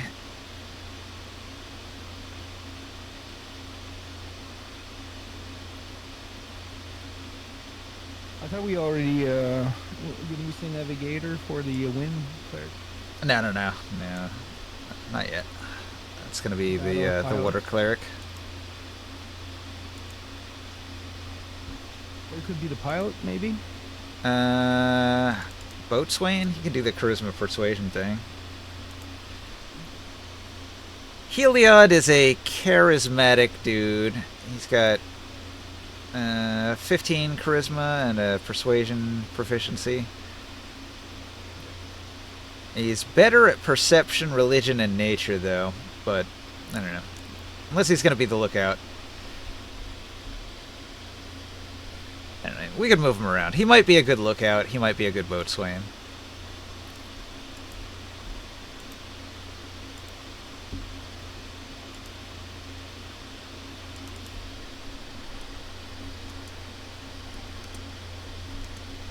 Alright, so I put the note for him.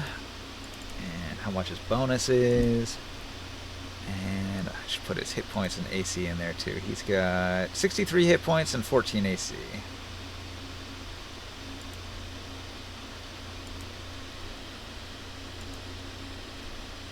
Alright.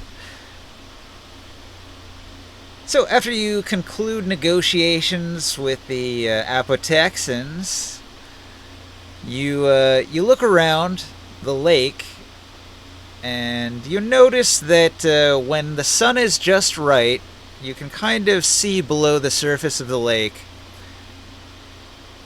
The water is not opaque, but it is colorful. It's got that yellow tint to it, but you can see down clear to the bottom, and deep, deep, deep down in the lake, it looks like there's a building under the water.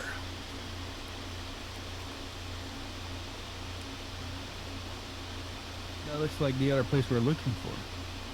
The Apotexans will tell you, ah yes, down there in the lake, that is the domain of Shelifax. Or, no, Straloshax. My bad. Straloshax the dwarf. He's a hermit, though.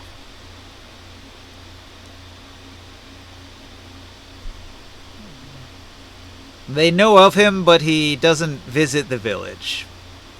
He doesn't like the elves. He's a grumpy old dwarf. He's been here as far as any of us can remember. Alicius will say that even when she was a young girl, Straloshax was here and was old. What would it take to get him out of there? Have him join us? Well, you'd have to go down there and meet with him. Good luck, though. It's a real challenge to get into his temple. Considering it's underwater.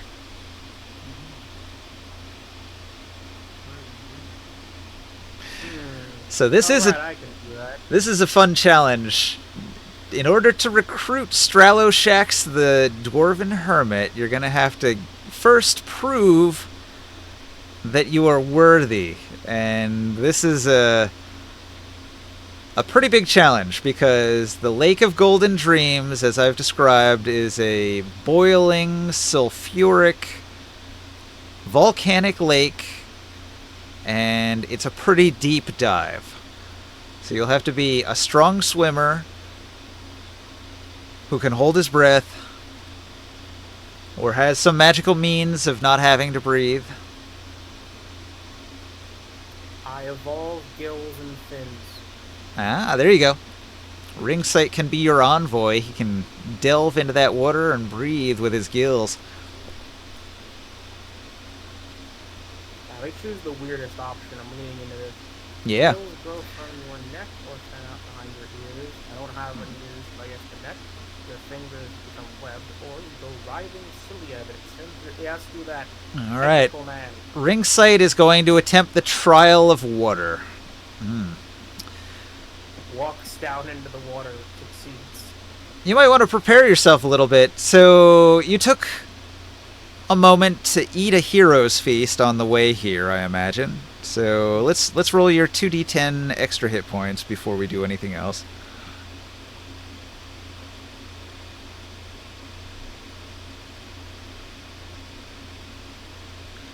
So you dip your toes into the lake, and the lake is really, really hot.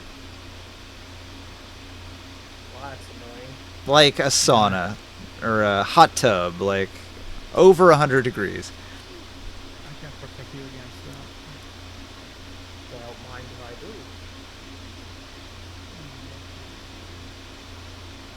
Can I fireball the lake away? Nope.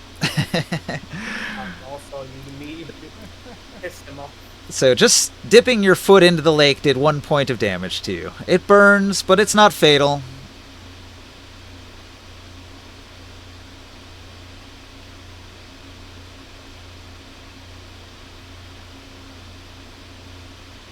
I need to step away.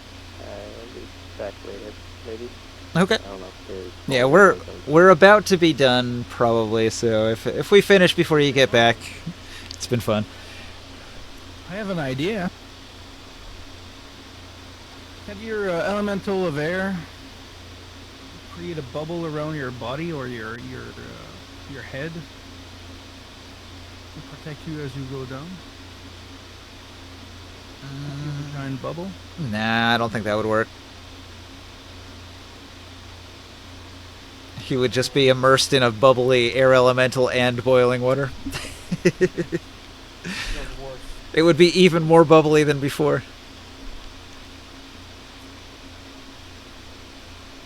Okay, so I could heal you from distance as you go down. ring sight. Do you enter the water fully equipped? Because I imagine if you're fully equipped, you're gonna be weighted down, and you can just walk along the bottom.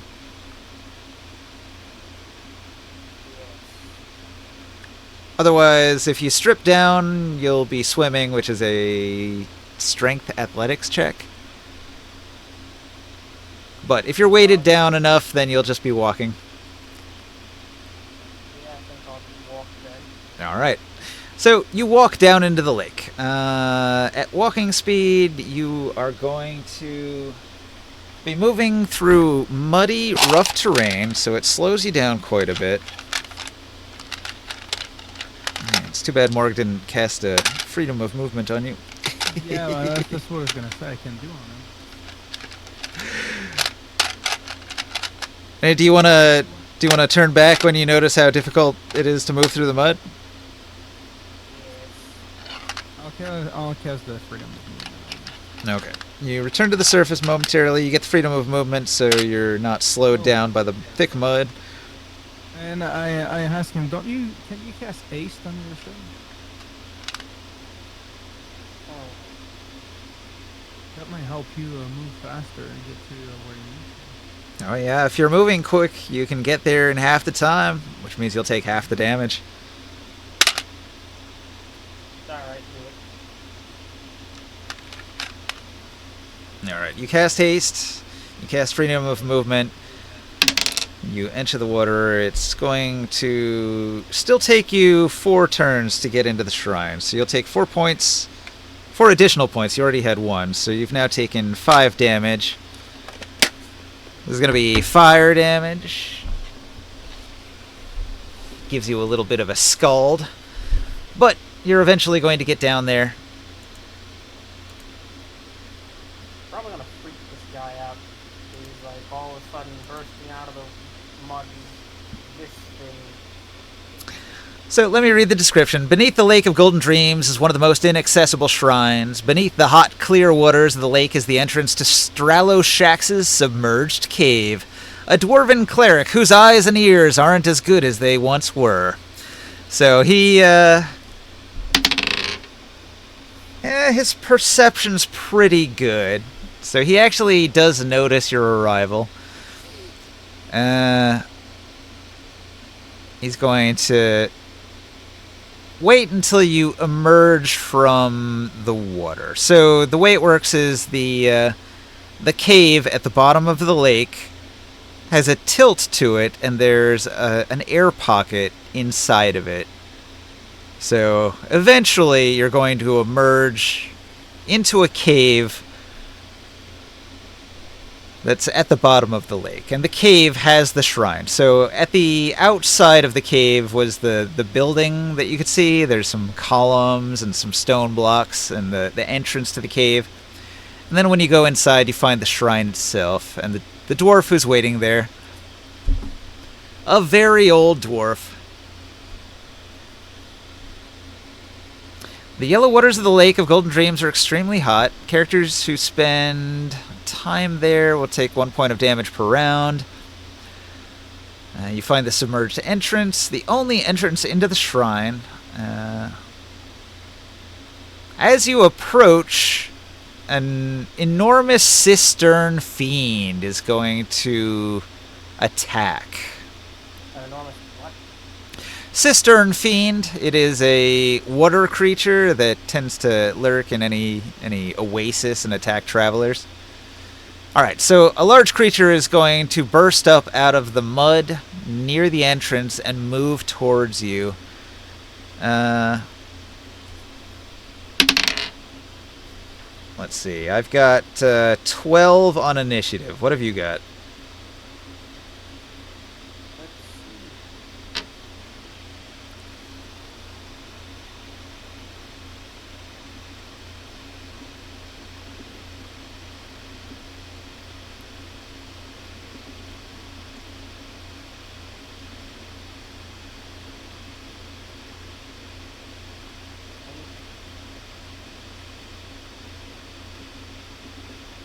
Alright, well, without adding anything, yeah, I've already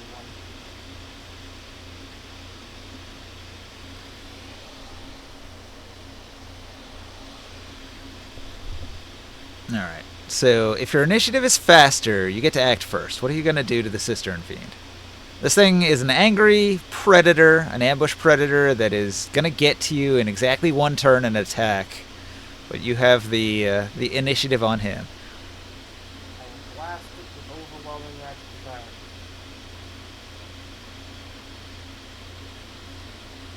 Don't want none, except blast the thing. You got any spells that don't require verbal? Because you're underwater.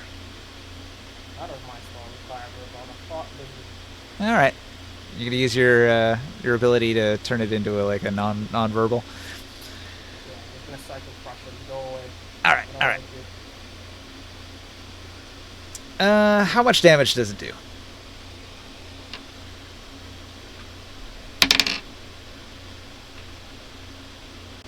I think I got a 16 on the save, which is going to fail. Cycle crush deals 12 12 d6 damage, and now he's stunned. I think it'll probably kill it. All right, you pop the brain of the angry predator that was guarding the entrance, and you're able to go inside. When you move inside, there's also a whole bunch of eels, but they're going to retreat into tubes as you approach. So none of them attack you, but these are pretty large eels. They're probably 4 or 5 feet long. But they just seem to be native here. Their little holes are all over the place. Burrowed into the rock. Sand. So you emerge into the shrine. The actual shrine of the spirits of water. No water creature will enter this chamber, so the eels don't come in here. There's a vertical tunnel off the shrine that leads to the Guardian's Cave. The dwarf is going to emerge from there. You made this quite difficult. Who are you? What are you doing in my shrine? Well, I would have told you, but you didn't leave like a sign on the door or like a bell or like the thing, so I you had to cut the sign to talk to you. I like my privacy. Say again, who are you, and why are you here? I am ringside of the MN20 title, and I have come to recruit you on our multi-elemental airship.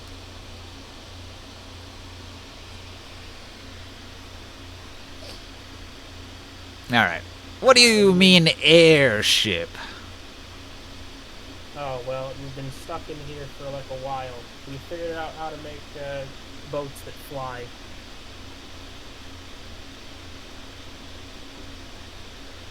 And what are you gonna do with this flying boat?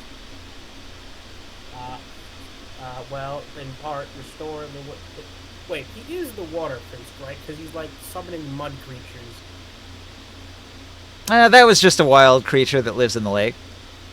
Oh, okay. Well, for one thing, bring some water back to this That's... dry wood. How did you get past the beast? I don't mean to toot my own horn, but I am quite powerful. You defeated the cistern fiend. Yes. Why was that here? Well, he guards the entrance and keeps outsiders away. It would have been nice if he kept you away. You wouldn't be bothering me. Am I really that much of a bother? I haven't even done anything yet. He is a grumpy dwarven hermit.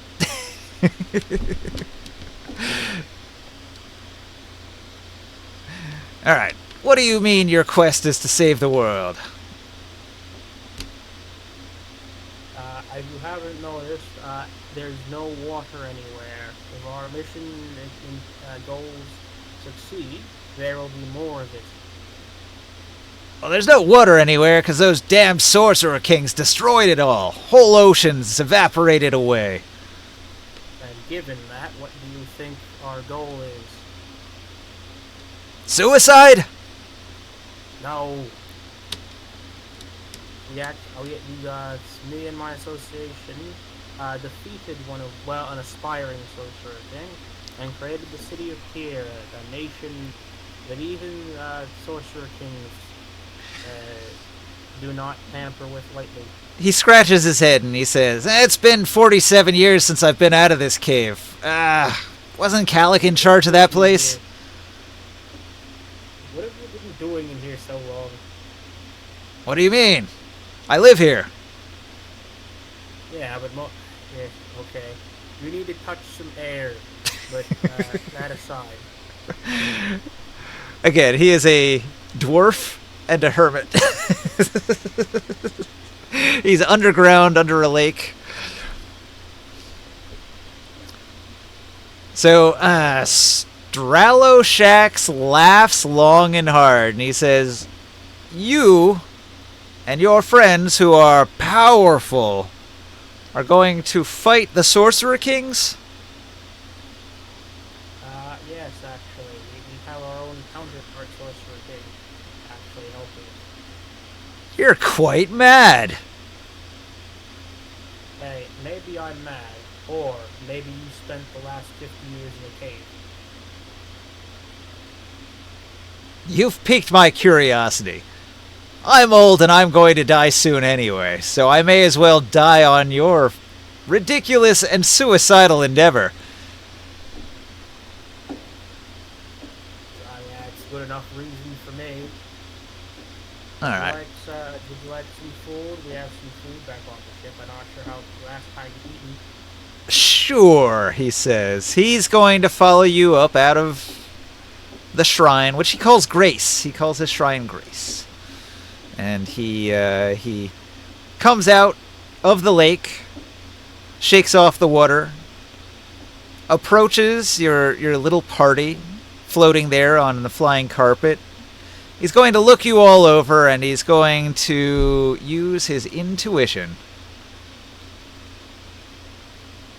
Okay. Or his insight, I should say. He's got +8. So he's got a 23 insight, and he sizes you all up very quickly. He says, you might be powerful after all. No, say it ain't so. He sniffs. He says, wait a minute. You smell of smoke and overcooked ambition. Fire clerics should stay in their temples, not boil their arrogance into other people's caves. Hey, you're both leaving your temples to go. Wait a second, your entire temple is boiling.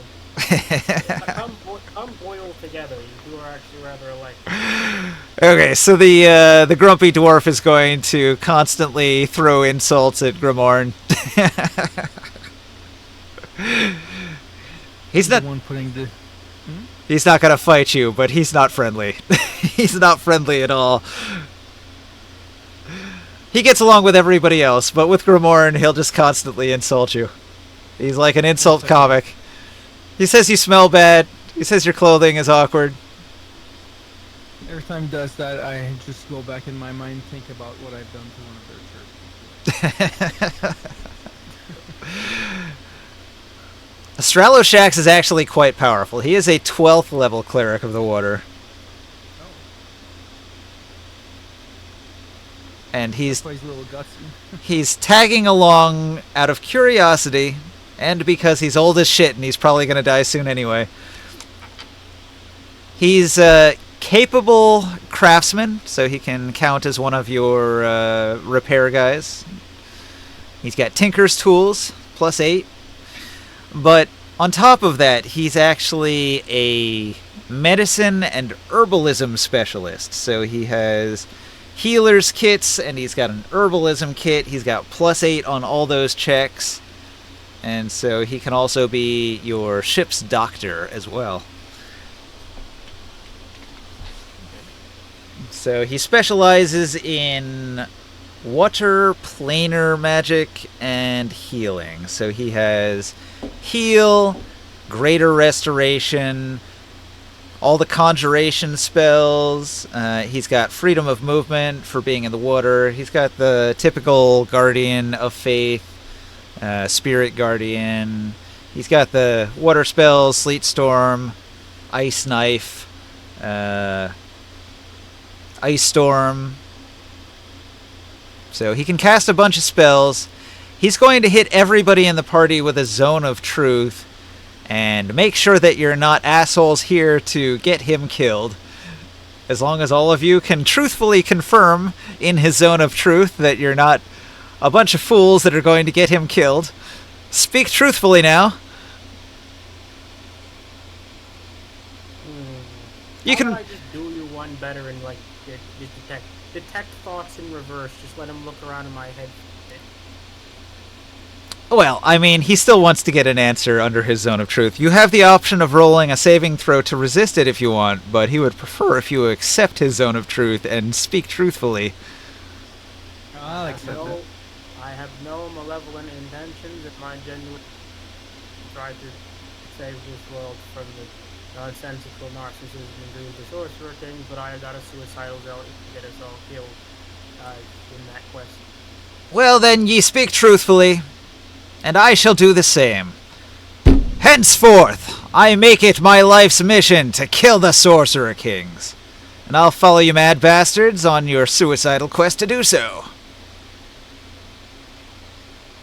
So he has just changed his entire dwarven life mission, which means if he at any point drops dead of failure, he will immediately come back as a very pissed off undead. I don't feel like that was a smart decision you just made. He's a dwarf. You're not gonna change that.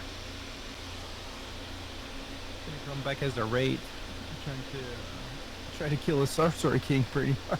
A dwarven banshee, a very angry one. Yeah. And with that, we've come to the end of tonight's festivities. So please save the table, and I'm going to close up all these tabs and make sure I've got everything saved in my notes, and hopefully Will sent me some good stuff to add. Let's see, out there in Twitch land, we got messages from Maria David. Hey there, how are you?